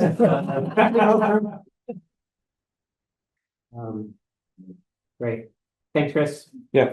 Are Are you staying for that wastewater? Are you able to stay for this? Well, Oh, look. yes, and I was going to speak to the Yes. priority. I didn't know if project. you were staying, because we could switch it if you. Oh, would you rather do your thing first? I can wait. I mean, I do want to be here for your update. This forces you. Your to do update. Okay. It's jumping around a little bit. All right, Is this the same slide that Paul sent out, or have you changed? No, this is an updated one that I believe we sent.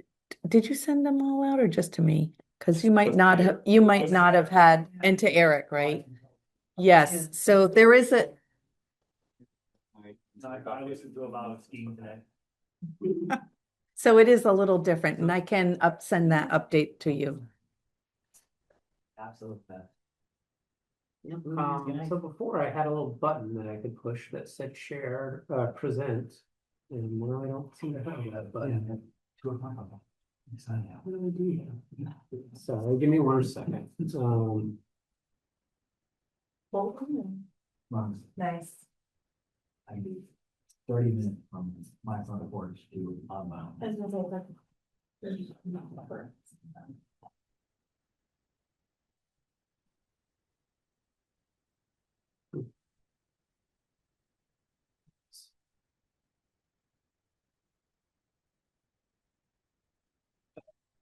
Oh, I had it up there a couple times, right? Yeah.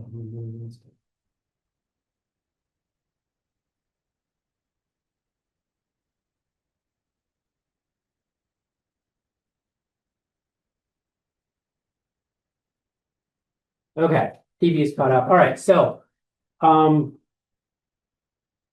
this is a report out from the wastewater task force that I am also chair of, as well as, this board, and Peter's on it too. And we've been talking about it for a while. And this is a way that segues great into our last conversation and some of SJ's comments about, how we enable housing in, village centers. And it's been a long meeting already, and I've got a bunch of slides, so I'm just gonna ask people to bear with me. So here we go. So a little history, Jericho, we hired Du Bois and King.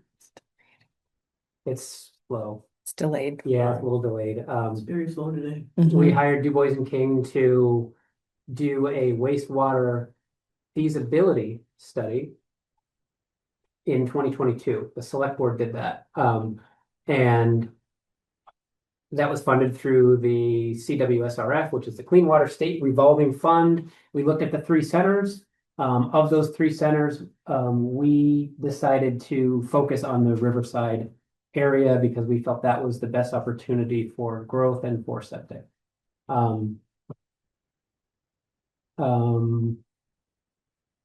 Which I already said. What's that? I was gonna say, if you're clicking through, it's about a 10. Yeah, all right. So after doing that and selecting Riverside, the next step is called a preliminary engineering report. And that's what's in progress. So where we're at with this PER is at what's called the 60% deliverable, and that's kind of what's spurring this little presentation. And it's just it's a good time to check in, and we'll get to it in a little bit. So, you know, after the feasibility study, this PER is going to help us to inform what opportunity there is. Is there as much capacity as we think? Is there less capacity as we think? Is this a good place for it? And it'll help us figure out the service area of where that could look, where that could connect from. And yeah, establish a task force. And so we did. And so that's a picture of our UVM interns that we had this summer that helped us with some outreach and some research. And here's the task force. It's it changes.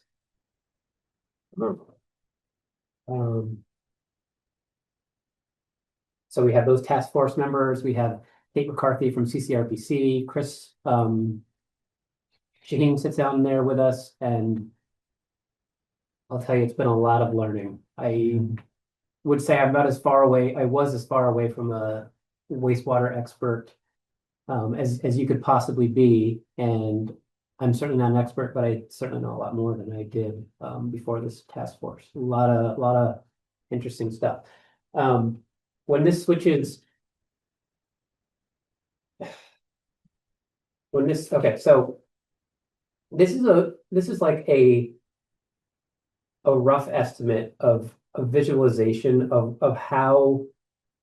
Where we're at in the process as far as time wise and how it could look. So if you look closely down at the, the bottom two swim lanes there, like we've had those shaded or whatever to show that's our best guess. There's so much learning that's going to happen as we move forward through this. Where we're at now. Well, we shaded them because we wanted to make clear that wasn't a timeline. That was just if we decide to go forward, which maybe we won't. Right. And right, they're shaded for that reason. And it could be arbitrary. That line could go into 2029, or maybe we ended up doing a smaller project and it's condensed. It's just a way to kind of visualize what can happen in parallel and what can't happen in parallel, what kind of is gating another thing. So it's a really good graphic that Kate's helped us put together. The little yellow arrow is where we're at. That right in the center there. We're at the 60% PER. And with that 60% gives us some opportunity to provide some direction to Du Bois and King about what to do between the 60 and the 90% PER, which will be the next deliverable. And so we're not probably going to be in a position where we can do that tonight. But I think we're getting close to being able to say, like, hey, here's really what we want to focus on the 90. This is just a slide of some outreach that's been done. Interested parties like that Old Mill Properties, that's the Tatro property. These are just some of the outreach that has happened and is underway to be happening. Have a meeting now. Luckily, John Muldoon was here tonight, and so we were able to set up a meeting with him to talk about, some of our options.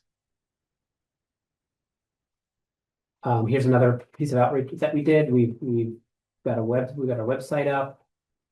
At town meeting Reimagined, we had a table where there was a lot of information there to be shared. We've been making front porch forum posts to try to get the education out there of what we're doing, why we're doing it, where we're at. I think we're probably due for another one soon.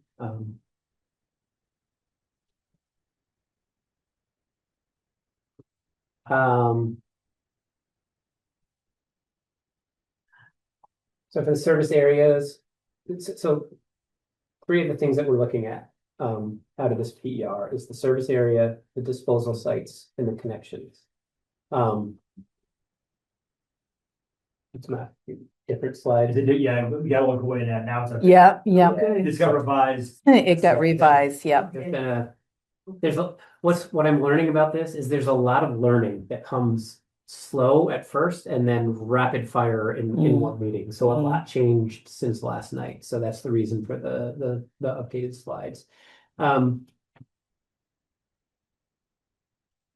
So one of the things that we the select board, I think we did this around the 100% or maybe the 90%. Right. Is Catherine, I think, that brought it up, that said we really want to look at how we do this approach in phases, right? Like looking at the size of what we were looking at and for the whole area, what makes sense for phasing so that we could do a phase that could capture some growth now instead of like, oh, we're going to take so long to build this and then a bunch of growth happened and then we lose those connections. So one of the things that we will be directing Du Bois and King is to help us understand that phasing, as well as service area, disposal sites, and connections.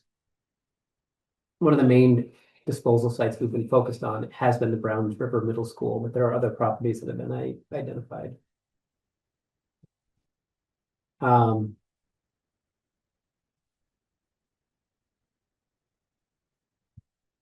So here's where we're at, the 60%. That was a deliverable. We did receive it on January 2nd. It's a huge document. We have been digesting it, reading through it. It is a draft document and it's a conversation starter.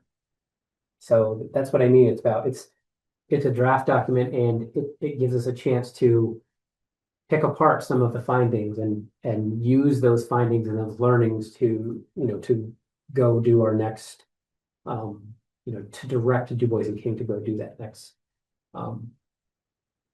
next piece. We do have to kind of choose an alternative and direct them to go do it. Again, this is, and then there's stakeholder and public outreach, and this is, so again, today's really a high level. I know it's going a little slow, but it's still really high level compared to some of the stuff that we get into at the meetings.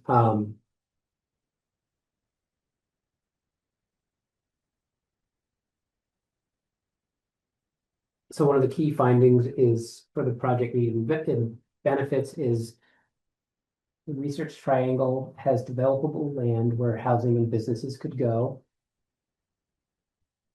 Priority parcels are distributed and not clustered, and that the best system would be a step system using the middle school plus other possible disposal sites, which is still being researched. And I forget what step is again. It is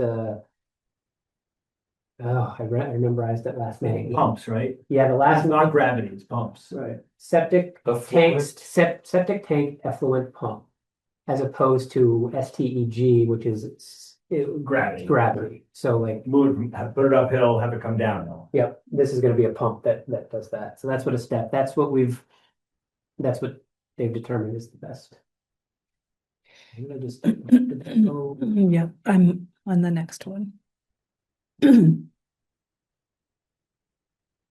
So some of what's happened as part of the feasibility study and part of the PER is some property owner surveys. The first one got a 28% response rate. I'm not going to read through this whole thing. We're finding that there are plenty of existing homes that have septic systems that are what we would call at getting close to their end of life. There's some people interested in connecting. There's some people not as interested. 50% were interested in connecting in the most recent survey. Either interested or definitely interested. So this is just one of the outreach findings that we've done. So looking at the entire area and what we need for existing and future residential and future commercial, like the total system is about 144,000 gallons per day of what we would need. And again, that's for like the whole thing. That's not the phasing approach that we talked about. That's to do the entire thing. I think that's everything. The whole Existing, Yeah. connecting everybody there, future. So again, a lot of this phasing, we've been really focused on the Browns River Middle School site.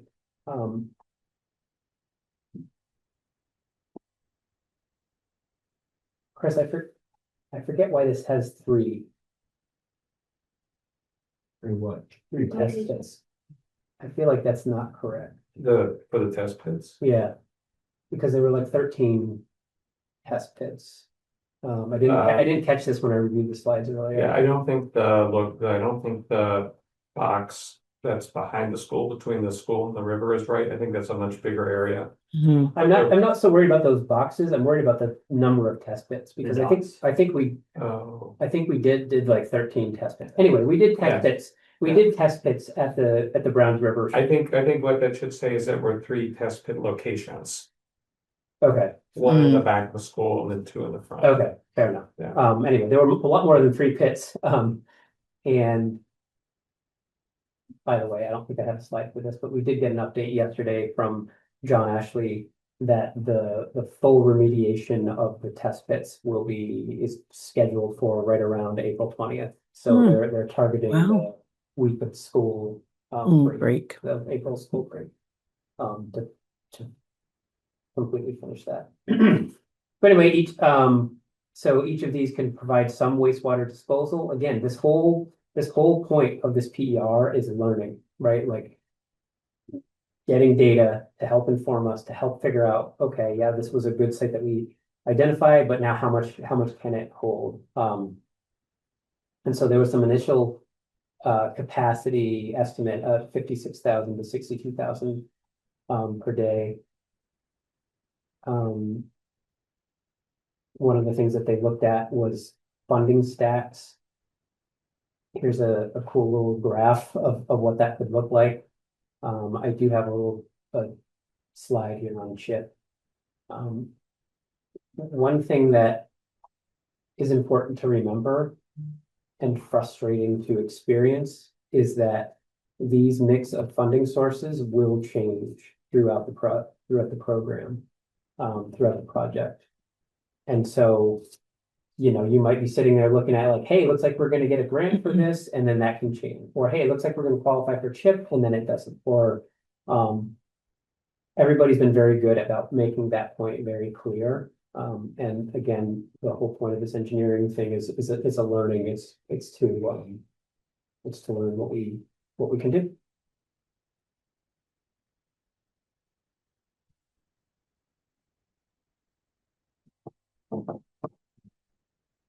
The last slide, we're waiting. No, we've got plenty more, Peter.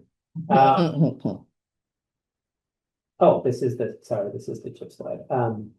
Okay. I still need a lot more education on CHIP. But what it is, it's a program that the legislature came up with in 2025 to help promote new development. We know that there's a lot of pressure from the state to have this new development be in village centers. And like SJ pointed out, we aren't getting that. And one of the reasons is that infrastructure is really essential to especially like workforce housing. And it's also very expensive. And so that's why municipality might do what we're doing, right? To try to help get that development where we want it and at a price point that we're And make it possible. make Make it possible to happen, because it hasn't happened in 30 years. I've been sitting here waiting for that to happen. It hasn't happened. And so the general way that this chip is, it's basically like a TIF. For those of you that are listening that are familiar with TIFs, it's basically a way that taxes collected from the new development help pay for the infrastructure it requires. So it's like a loan that you take out on the future revenues that you're gonna receive from the new taxes from the new development. And again, there's a ton to learn about CHIP, but that's kind of the gist of it. And they call it a mini TIP sometimes. There's webinars out there. There's tons of information out there. And it is still pretty new. So I think it would be interesting to find out how many people have used it already since it only came out last year. No one's used it yet, I don't think. I don't think so. They're just Or how many people are like in the process of applying. That's what I'm wondering, is how Yeah, many people are gonna be applying. Yeah. It's like $2 billion, I think. Yeah, very But limited. but how much is it, how many towns want it?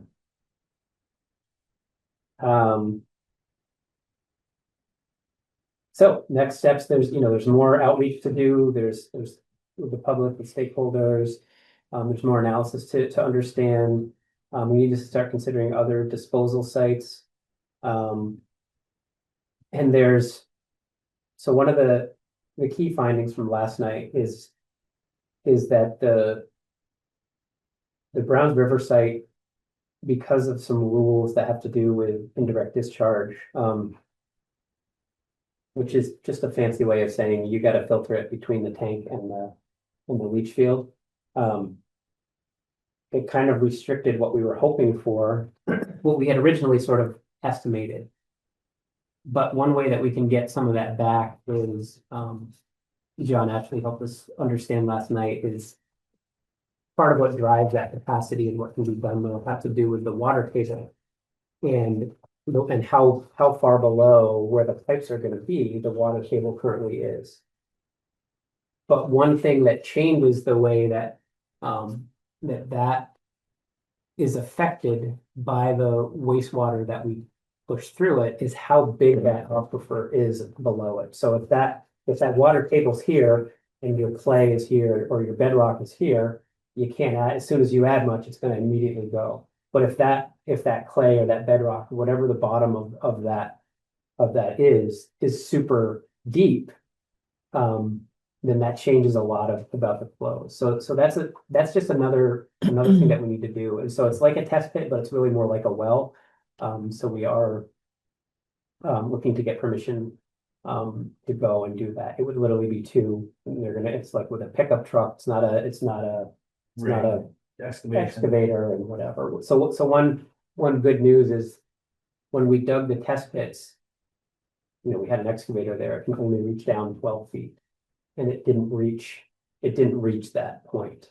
And so we know it's at least 12 feet. Didn't reach the bottom of Didn't reach the bottom of it. And so, but because we can only go 12 feet, we don't know how deep it is. So that's the next step that there's gonna be some outreach to the school to go do. All those yellow areas, what are those? Those The are all yellow? potential, those are all potential sites. But meaning sites where the land looks good, looks like it has potential to be a site Right. and a bunch more private property, and they haven't, and no one said yes to anything, and we're not doing anything there. Yeah. But those are the sites that are possible places to do septic, to use for septic. Again, I really think the first phase of this is really probably gonna end up looking at what we can do on the Grand River site, assuming that obviously we need to work on permission, we need to work on some of this more learning that we need to do. And yeah, understanding what the capacity is, what we can do for existing, what we can do for new, how the connections look. Chris, what did I miss? What points should I have made that I forgot? I think of. Susan or anyone else that happens to be on the committee, if there's something that I said wrong, please feel free. I'm not going to be hurt if you correct me. Okay, what questions do you have, Select Board? Yep.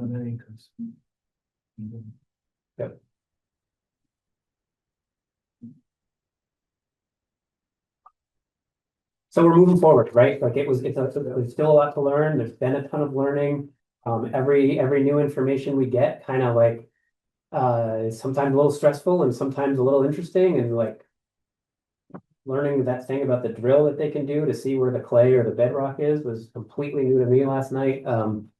So it's definitely been educational, and we've got we're getting a lot of help from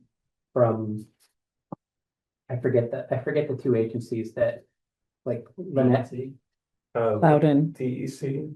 She's from DEP or yeah. Yes. So we're getting a lot of help from the state, the DEC. They come to our meetings, they listen to us, they interject when we start getting off track, and they correct us about assumptions that we're making. So we're getting a lot of help. We need a lot of help, and we're getting a lot of help. And we've got a really good crew on the task force with different experiences and different ideas, and it's going well. The purpose of the PER was to learn and understand what's available, and it is absolutely informing us a little more each time. Because the only thing I might add is they've assured us that where we are in the process and that what we're finding is totally within what they would expect to have happen. Yeah. Yeah. There's nothing. It's all. They've seen it all before. And right, and that when yesterday, when you guys were sort of feeling a little bit dejected, John was like, "Oh no, like this is normal. You're this isn't amazing. This isn't great news, but you're in a much better place than a lot of people are at this point in terms of like what their options are and what spots they have, and a lot of people have almost nothing to work with. So right, that was sort of when I was listening to it, I was like, okay, catch your breath, because this is the guy's job, and he's saying that this is, even though it's not what we wanted it to be in terms of capacity, we're not. This isn't like, okay, forget it, throw your hands up, we tried, never mind. He's like, no. You're very much still in play and moving forward. And yeah, thank you for bringing that up. Yeah, he pointed out that he listed off a bunch of towns that are working on it, right? Like Waitsfield is like 20 years in. They've owned this land for Yeah, 20 years. They've got this like huge 50 one years. spot that they can do. And he's like, yeah, they are They, they are bummed that they're only getting 96,000 gallons of capacity, and they're already trying to It's figure already out filled up and they had. where's more. like Right. they've got it all used up, even though it's not built yet, right? Like they've got it all account. So that was interesting to hear. I think every town that's done it has ended up with not what they had hoped for going in. they even own the land, too. And they own the land, yeah, Yeah. they.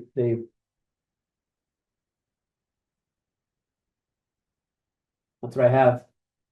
Next is review and consider approval of the priority project funding list for wastewater.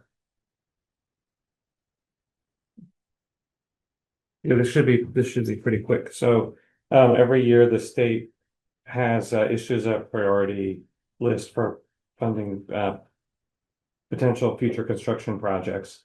We submitted an application last year. There's no obligation to the town to build it. This is for anything. The state uses that information to help it anticipate future budget cycles. It gets recognition for the fact that we're doing this. It puts us in a pipeline in case we do move forward.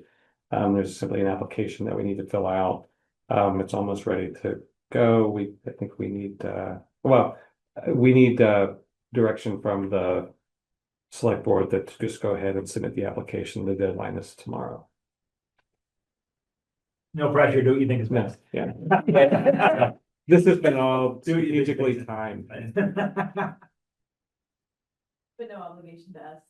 No obligation to the town. It's just, and it's directing the Boys and King to submit the application on behalf of the town.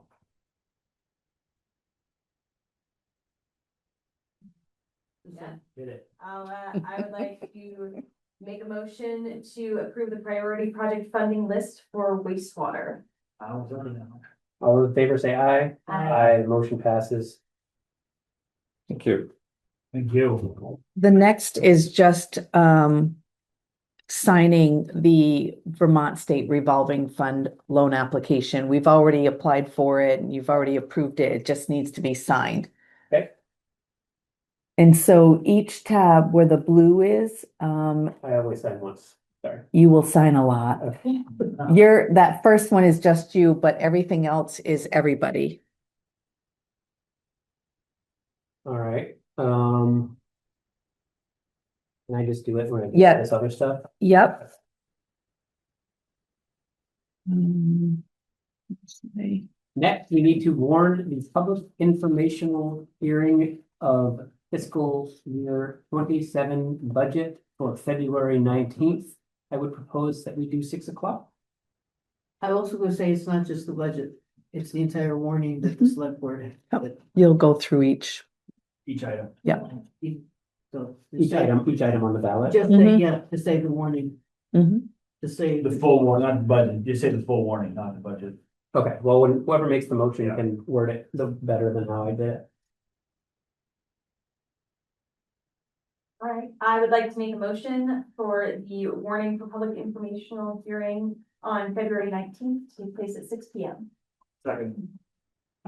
All those in favor say aye. Aye. Next, we have to approve the certificate of highway mileage. Always a controversial one, so keep your tempers down, okay? We're all here to do it, and And nobody's that- doing this wrong. Best intentions. Yeah. That will need to be signed by you all. Any changes? So the only one that it'll change, the only one that's changing, just they actually fixed it was Gravel. There was a piece that we had too much. They took it down and reduced it. But there will be 2 others coming up that we have to do. In order to make any changes to this, you have to warn a hearing, you have to go through a hearing, you have to make sure everything is in place, and you have to give time for residents to come in, and if they want to not have this happen, then that they have that opportunity to do so. The 2 that we will be bringing to the board is Maycumber Bridge, the Maycumber Bridge that's on Lee River Road, and the solar fields up at the highway department. There's a stretch up there. We're going to do both of these as a class 4, which means the town still has control of it if anything happens to it, but we don't have to maintain it. So we, Lori, the Dykema, the lister, and myself have been dealing with a woman at the state, going back and forth, trying to figure out what is best, and that was their recommendation. Backstory on this. It's a So bridge that- Maycumber Bridge, They're it's connected. just the bridge. We do own it. It's just a bridge, and then there's Two houses. 2 houses on the other side of it. Lori has changed their addresses to Lee River Road. So I think, and that's fine, it can stay that way. We just need to take that, because we don't plow it, and class 4, that would, it'd be legal, right? There's no, we don't plow it, we don't do anything, but if something happens to the bridge, the town will take it, be responsible But for, it's essentially, not legally, but it's essentially their driveway. right, And so you're putting their address on Lee River Road, Mhm. and that's where their driveway comes right, out. right. But we're still saying we own it. It's a class 4 road that we own. It will be a class It 4 will be a road. class 4 road that we own. Mhm. And when the bridge falls down, that's our problem. Mhm. You- This bridge has we don't want it been, to be our- We don't want it to be our problem, do we? well, Yeah. we've talked to, with, the state, and, you know, to do the right thing, you're leaving a bridge to, potentially it was just one house. Yeah. And to do that, it wouldn't be, Screw it, more too bad. yeah. So we will be bringing those 2 pieces back, but Yeah, because it's. It's a process. Whether it's private or not private. yeah, yeah. It's official. It's officially Yep. not private, it's public road, it's class 4, we don't take care of it, we don't plow it. But we own it and it's our problem. Right. Yep. So yeah, that'll be signed by you guys as well. The next one, the approve the letter of support. This is for the UPWP to apply for another grant for the UPWP for the Bike and Ped master plan. So we can get that. Hopefully, if we get it, that will, We need a motion on this one, or is this just? yes, you will. We don't sign every spot. I'd make a motion first to do the certificate of highway mileage. Oh, I'll sorry. make a motion to accept the certificate of highway mileage for the year ending February 10th, 2026. I will second that, but before we vote this quickly, this is just us telling the state, here are the roads we have in our town. And we get money for that. Based on support. Mhm, mhm. Oh, so if we lie and say that it's bigger, we get more money.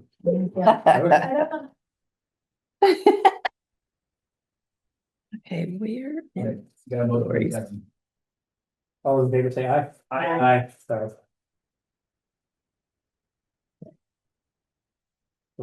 We need a motion for WP. Yep. Can I have make a motion to approve the letter of support for the UPWP grant for the Bike and Ped master plan update? Second the motion. These are, that's another one. That's on the next one. Thank you. Then the motion has been made. Okay, All those in favor, say aye. Aye. Oh my God. So it- Approve the certificate of no appeal or suit pending. right. This, every year, the listers will come to the board, and they'll either file, they have to file this certificate stating that there's no appeal or suit pending, appeals or suits pending from the action of the listers, nor suits to recover taxes paid based on the grand list. So that's what that is. Town's coming and saying, no, Correct. hold on a minute. Correct. Yep. I make a motion to accept there are no appeals or suits pending for the action of the listers. Second the motion. All those in favor, say aye. Aye. That was Amy with the second.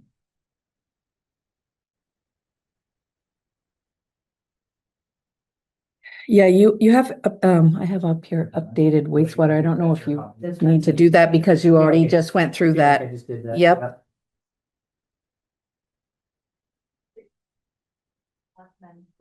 Oh, I'm gonna have her Why? fix that. What's the problem with that? Oh. But I'm bumped. They're always right in that. Right, so be careful. Always select board member. That's right. I'll go first on the select board updates, because Peter asked for some updates and I wanted to give those. First, he asked for if we have any update on the sidewalk from Griswold to Packard. I went back and looked at the minutes. This was my predecessor who had was the last to take care of this, but in any event, I did ask Linda as well if there was anything going on, and she said that I guess they talked about this at some point, but it was the understanding that V-Trans indicated Jericho would be less competitive to get a grant for this sidewalk because we had 3 sidewalks already going. So if we do want to pursue it, the next application for the Bike and Ped grants is this summer. But just to let you know, the total cost estimated for that sidewalk would be $1,265,000, and we'd have to match $253,000. So this might be maybe, How much you is know, that? Sorry, 265? 253. 53 match. Yep. So, and it, So, yep, go ahead. so we're basically, I don't mean this dismissive, of it, but so we're not doing that. We tried to say don't bother. Well, I think V-Trans was saying don't bother because we had 3 going. We have Riverside completed, right? So now we have Lee River and MMU. We kind of mop up. Yeah, yeah. Exactly. Yep. That makes You're, sense. you're Yeah. with all kinds of, you're competing with the entire state for Yeah. sidewalks. Yeah. Okay, so Peter, don't ask about that one. Fred. Yeah, I gotta know for myself. Also the 30,000 speed control money. Right now, the way it looks, we have 11,000 left of that money. What did we do with the 30? What did we do? We did speed bumps? We did the speed bumps, we did traffic, we did new radars for the Jericho Center as well. Do we have those yet? We do. They're up. When you go through Jericho Center from the Jericho Fire Station, it's actually closer to the Plains Road. Yeah. Yeah. And we're gonna move the one that's closest to Jericho Center. Those old ones are gonna get moved to Skunk Hollow Road. Oh, So those will there's 2 be, right now? Are there we have 2 when you're going from here in Jericho Center? There's 2 of them. You'll see that one because we can't remove it because of winter, but yeah, we'll remove that one closest to Jericho And we Center. still have portable ones. Yep, and those actually, I'm not sure, I just saw those on Nashville Road. Oh. So, That's what they're on that division now. Yep, yep. And is Skunk Hollow the place to put them, to put the old ones? Well, we had a lot of, people Right. last year complaining about Skunk Hollow. Yeah, I'm not arguing about that. We did have the traffic study guy come in, and I think what we agreed to as a board is, yeah, this is nice, but we're not gonna do any of those traffic calming measures because it didn't seem to have a good ROI. But, so I think that makes sense, but just. Wait, what are you saying? Hold on. So you remember, must have been September, we had the person come in talking about Skunk Hollow, he did a traffic study for them. That area. Remember that all. What we came out of it with is we're not gonna do any of these traffic calming measures because the ROI was. Meaning like more speed bumps or. Yeah, he gain or- said do speed bumps is what he recommended. Yeah. Honestly, it was just speed bumps Yeah. that came out of that. Okay. And we did Everything The was ones like, like we're not gonna do that because Underhill. what came out of it was, I think, God, what was like less than 10% of people were going 12 miles over. Oh, the speed study said the speeding wasn't actually that bad. Well, That was his. our I mean, interpretation of that is not that. Mhm, mhm. Yeah. That is not he in his word. Yeah, he wasn't recommending Yeah. anything. Okay, great. So, And so we have $11,000 left. Mhm. And is that gonna be some new version of physical control at Jericho Center? It can be, I've been saying March is when we need to start talking Right. about that, so hopefully the first select board meeting in March, we can discuss. I was also gonna say, How long is it gonna take? to- all those speed radar signs in the center, I mean, don't seem to work anymore. Or What don't you do? where it tells you your speed as you're going into Jericho Center, in either direction, they just kind of, as far Oh, as. yeah, I went by one was not working. the one by the school is the same thing, and I feel like the last 3 years I've lived here, it Yeah. hasn't worked. So, this, yeah, the one right by the school, on this side or that side? Going this way. coming into town. Okay. So like. Yep. Urban Center Yep. towards school. Yep, Yeah, they have the one on, that going was- into the center and either way. no, there are ours. Actually, say that, it might be transfers. No, they're ours. There are. Mm-hmm. But Yeah. that they haven't registered any speed in quite some time. At Hmm. least as long as I live. No, that's not true. Yeah. Which the one? The The one school. by the school, Going which way? going. Going this direction? Yeah, going Oh, okay. into town. That hasn't worked in at least 4 years. So I just. It only comes on when the school is. Right. I Maybe think haven't so.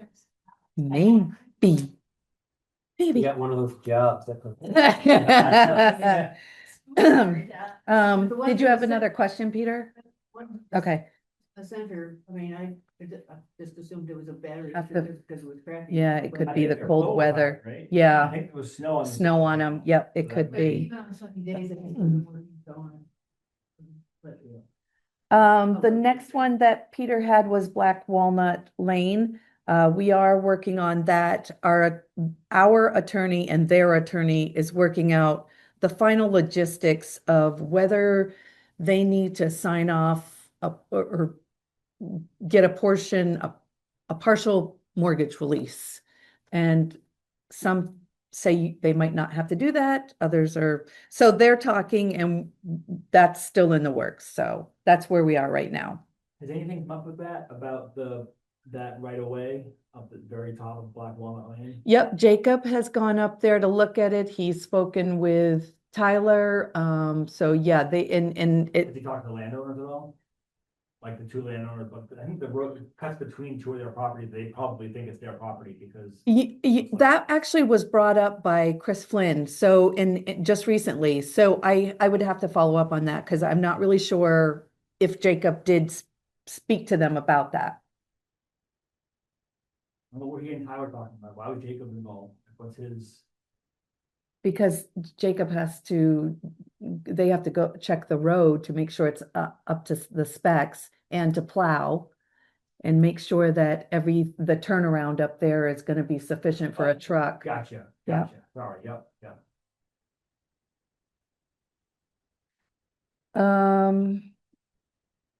The public works specs, I just reached out to Tyler again. I haven't heard back from him, so that is still.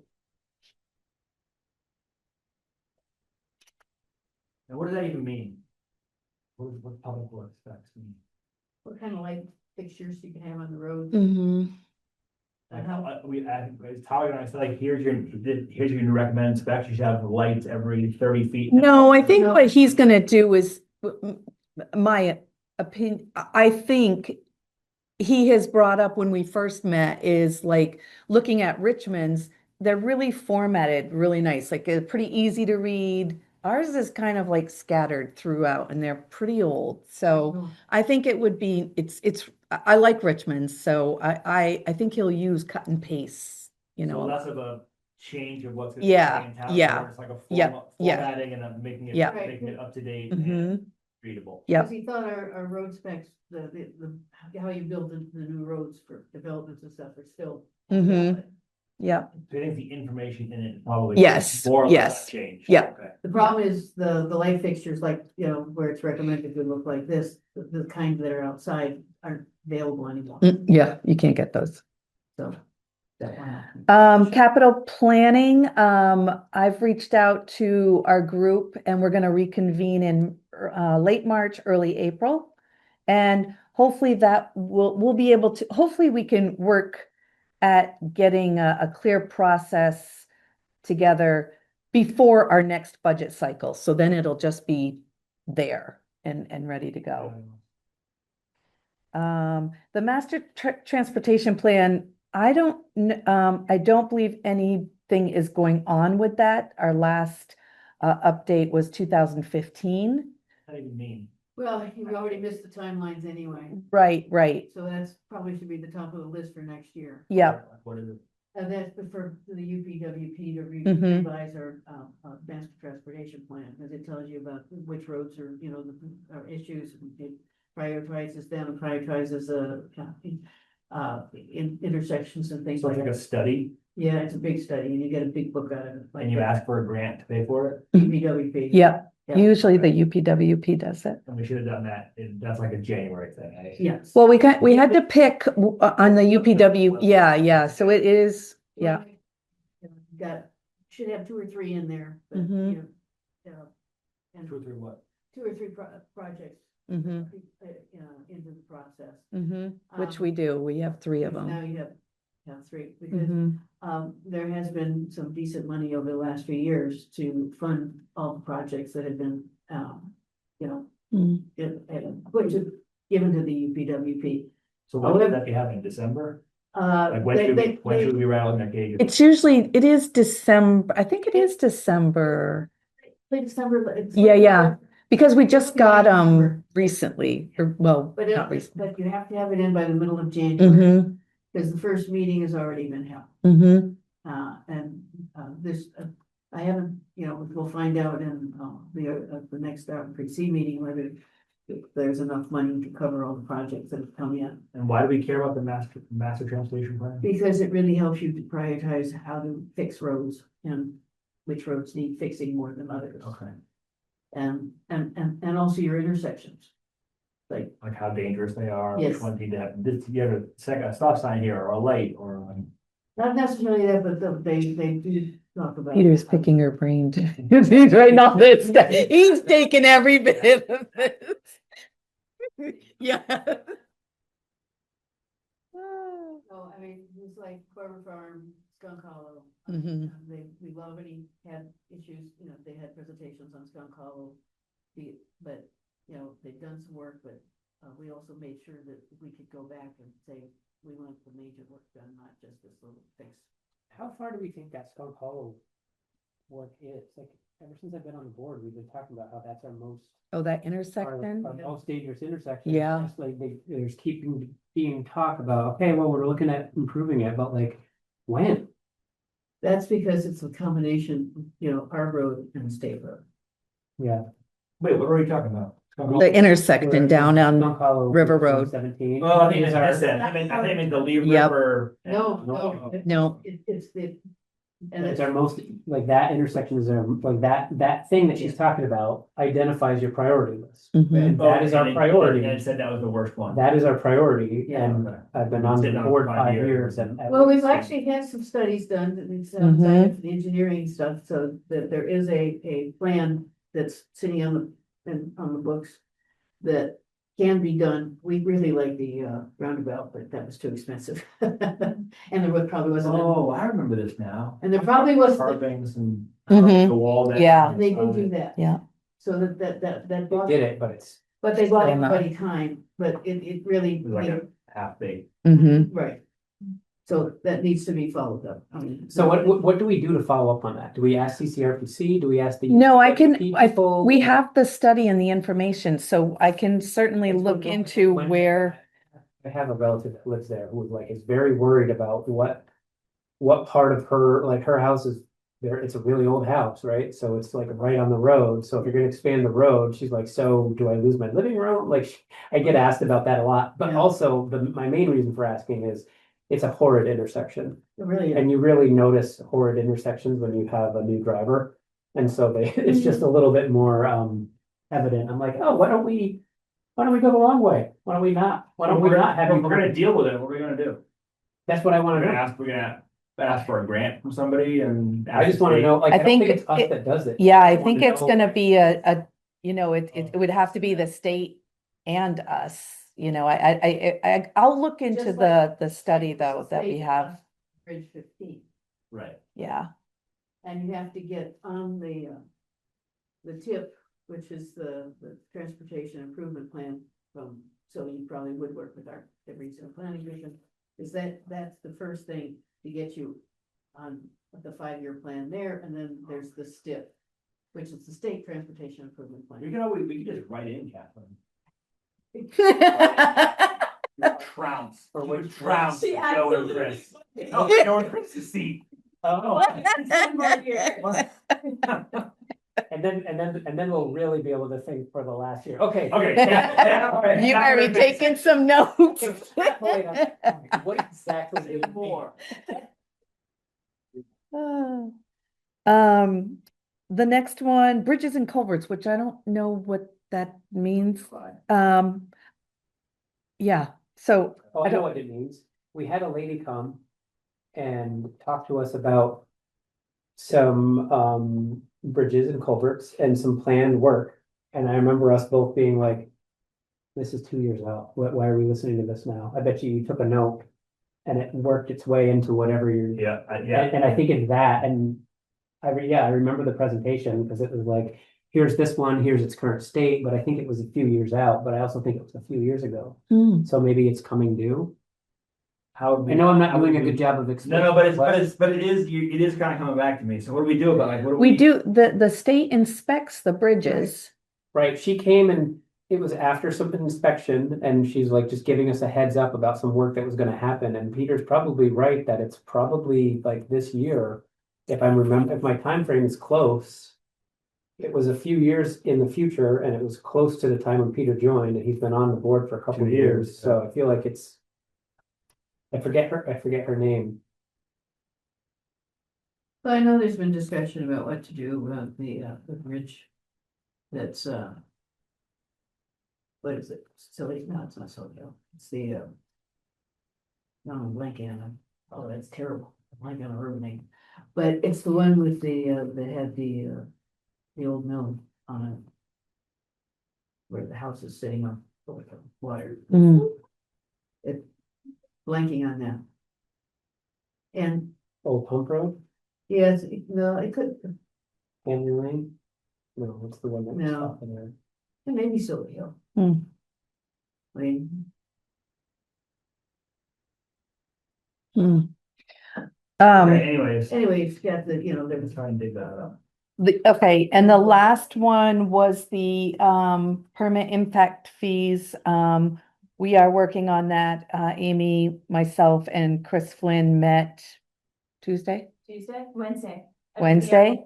And then we're, right, and then some good questions came up about looking into other towns of what they have for permit fees. It's gonna be two separate things, the permit fees versus the impact fees, right? And I do believe we should increase our permit fees, and so. Heavy-handed, Yep. I would say aggressive. Yep. Increase Paul and I, Yep. sitting when we're doing the initial pass-through Yeah. on like, some of these are gonna go up 50-60%. Yeah. And it's been a very long it's time. been a very Yeah, long time. yeah. And, John Zwick was. we can, CA Mhm. then. we can walk through our logic when we bring it to board and we have the whole conversation. Right. But, things like single-family home permits, we increase substantially more than, multi-family homes or ADUs. And things like What? pool That's in fees, front we of increase you? higher That's not- than something like that. That's You're different from the, Uh, I think I said. Oh, okay, so it's down there. Okay, perfect. Chris did come with the question, like, so this is a pretty aggressive fee increase. Yeah. He doesn't remember when the last time fees were increased. I think the last time you and I spoke, you didn't remember the last. But time then I was remember birthday. John's Wick was CA then, so Yeah. So it's been a minute. it's been a minute. Yeah, So we're just gonna do a quick audit of a couple local towns to say, when was the last time Underhill did theirs and what are their Mhm. fees right now? And what is Richmond doing? What's Essex doing? And so we're gonna do one final pass through and then Yep. we should be ready Yep. in March to Yep. bring that to the board and we can vote on it. But I don't know, but I feel pretty good about where we're at right now. Yeah, I don't know yeah. how you feel, but Yeah, it's something definitely. It's standard with the rest of the communities. yep. And that's all I That's have. awesome. Thank you so much, Paula. That's Yeah. So helpful.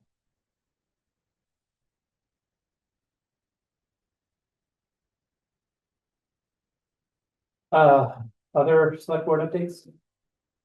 I am in the process of working on an MOU with Claudine to allow the local art. Oh, yeah. Okay. Protect the town as well as protect the committee. Good. Since I will. You guys won't be on the board. Since I won't be on the board. But no, these are. Oh, sorry, I was thinking you heard. No, I just wanna make sure where the. All probably right here, yeah, I just got it all there. My top signing comes right. No worries. This is the only one Yeah, It matters. Two It things, actually- yes. It's not gonna cost very much money, but it's important to protect the town. Yep, you mentioned that before, that's great. And so, Claudine is working with it now, I'm gonna send her some, old participation agreements. So there's that. Yeah. And But she did check to see, are you doing this thing? Yeah, just to represent the town, and I said, yeah, I said it's for the town. everybody's there. Do you stop being the CCRPC person? No, I do, if I can continue if you wish me to, if you want me to go away, then I go away, You know, because it's really up to the board. So we I appoint thought that we- person and that person can be a citizen. That person, typically we, like Jeff, Carr, I mean, he has been there forever, but, and as he said, but he is a post select board member. We recommend it being either a select board member or someone who has served on the select board. I would like you to still do it. Yeah, Yeah. absolutely. Erin has her hand up. Erin, what's up? You can't hear us? Are Hey, you mad at me for asking for microphones again? I know that upset the folks at MMCTV, and I really appreciate everything from MMCTV, but I really, really, really want the Mhm. microphones back. Please. We'll I pay hear for you. 'em. I hear you, Eric. Oh, you hear me? Okay, good. We don't hear it. I hear you loud and clear. Yeah. No, I raised my hand because I wanted to ask, there's another item on the agenda that was before the updates about updating the wastewater task force, which was that just a typo? Because you did the whole presentation. We skipped over it. We didn't realize it was, I didn't notice it on there twice because I, Okay. my update was the update, so. Okay, I just needed to make sure. Okay. Thanks, All Erin. good. And yeah, I'll add that to my notes for Angeliki. Thank you. She's Thank gonna be you. mad. Tell her I know that she's gonna be mad and I'm still What if we asking. got, what if we got 8? Wait, Aaron, before We you could go- never be mad at you. Come on. I Well, I don't know about that. I don't know. We What if love got- Jericho. I'm not kidding, but what if we got 6 of those wireless mics? And then we aren't running wires all over the place here. I love that idea. I guarantee I'd walk out with them at least every other meeting. I don't know how many other people would. But yeah, I guess I don't care what they are, but like we get a ton of feedback from people online that they can't hear us. I was at the Yeah. meeting, I was in a meeting yesterday, I couldn't hear Joe at all. Yeah. And the thing's right there, like. So, But to finish your question, my term, I would started July 1 of 2020. Oh, really? Yeah, yeah, because it's the Fiscal year? fiscal year, so if it's 2025, I started a 2-year, as July 1 of 2025. That role. Which, because it's fiscal year 26. So I stay there until June of 20. Well, you'll stay there until we tell you. yeah, yeah. You'll stay there until we feel like we're in the situation under control. Oh, man. Oh, Because I stay there. Because I wanted for to go to the January meeting because we were talking about the Eagles plan and we're and the UPWP, all very important topics. And as she said, some things were interesting, some things is a lot of work. Ah, You find a way to stay interested in all of it. That's what I don't understand. That's, I don't know that I want to be able to get there. Okay, Anybody any else? other select board updates? I have one more that I forgot that I just saw in my notes that March 20th, we're going to do a volunteer dinner at the community center from 5:30 to Oh, yeah. 8:30. No. Yes. Yep. So that's it. Is that everybody on any committee got? Yep. Great. Cool. Approve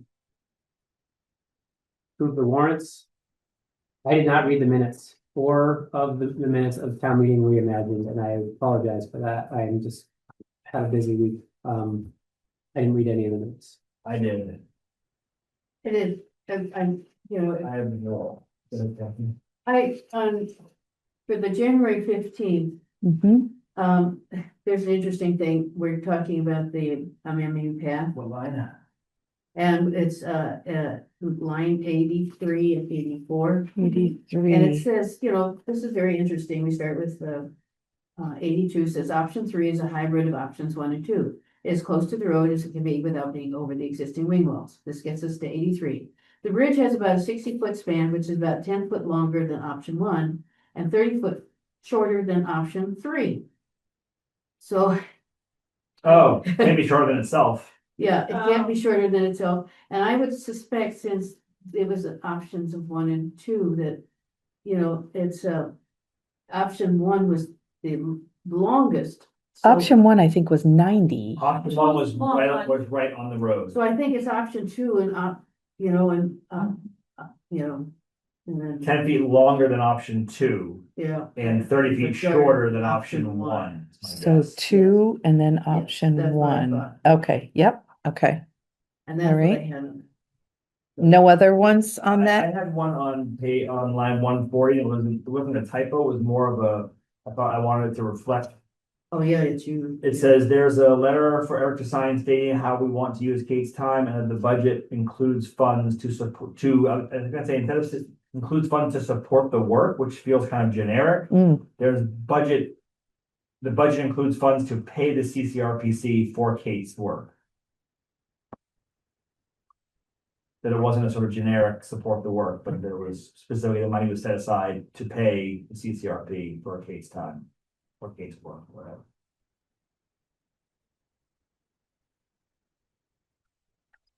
And take out that support the work, Yeah, yep, okay. Is that it for that one? Yeah. So I make the motion to accept the minutes of January 15th with the corrections as noted. A second motion. All those in favor say aye. Now, this one is kind of weird for town meeting reimagined because there's all those with, we don't know who they are. I went Yep. through it too and it, I couldn't tell. You can't even hear and I Go didn't, back and listen, but. yeah. So it was really difficult. You gotta be better next time and say, nope, stop. Yeah, State your name clearly. How do you spell your last name? right, Like, right. Absolutely. And on line 40, I don't believe the number was 6. yeah, it wasn't 6.8 million. Ah, yeah, no. Okay, it was 4 something, but I will look that up and get the actual. And then on line 35, Mr. Barrington called a meeting to order before Article 1. Oh, That's yeah, true. before.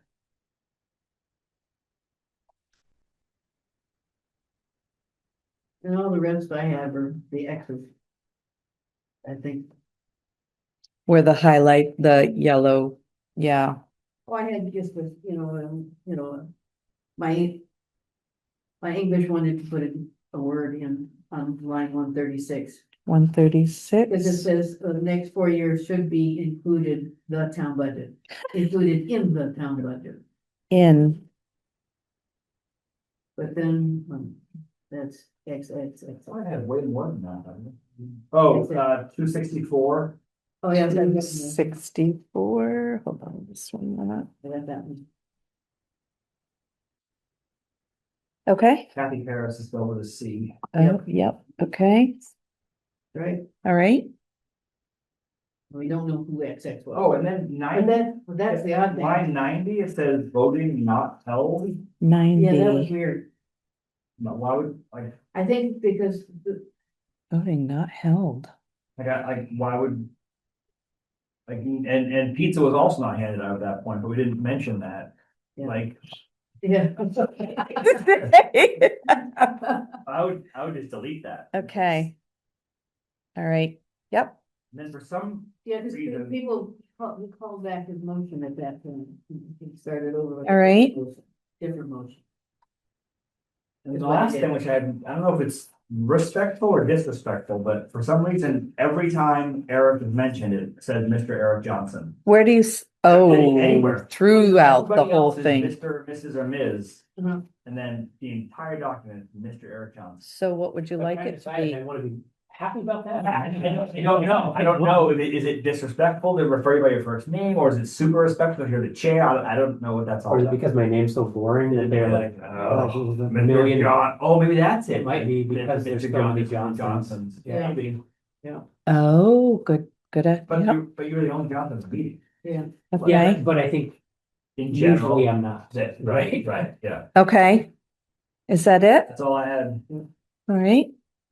Okay, Do we have a motion to approve as amended? I'll make a motion to approve the town meeting reimagined minutes of January 20th.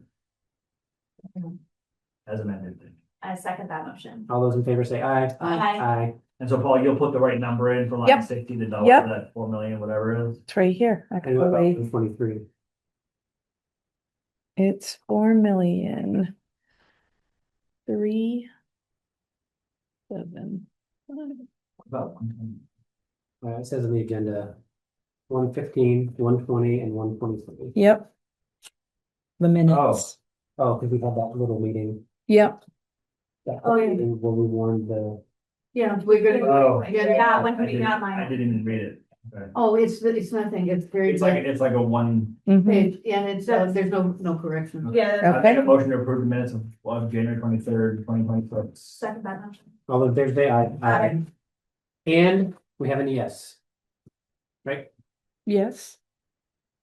Are you asking or saying?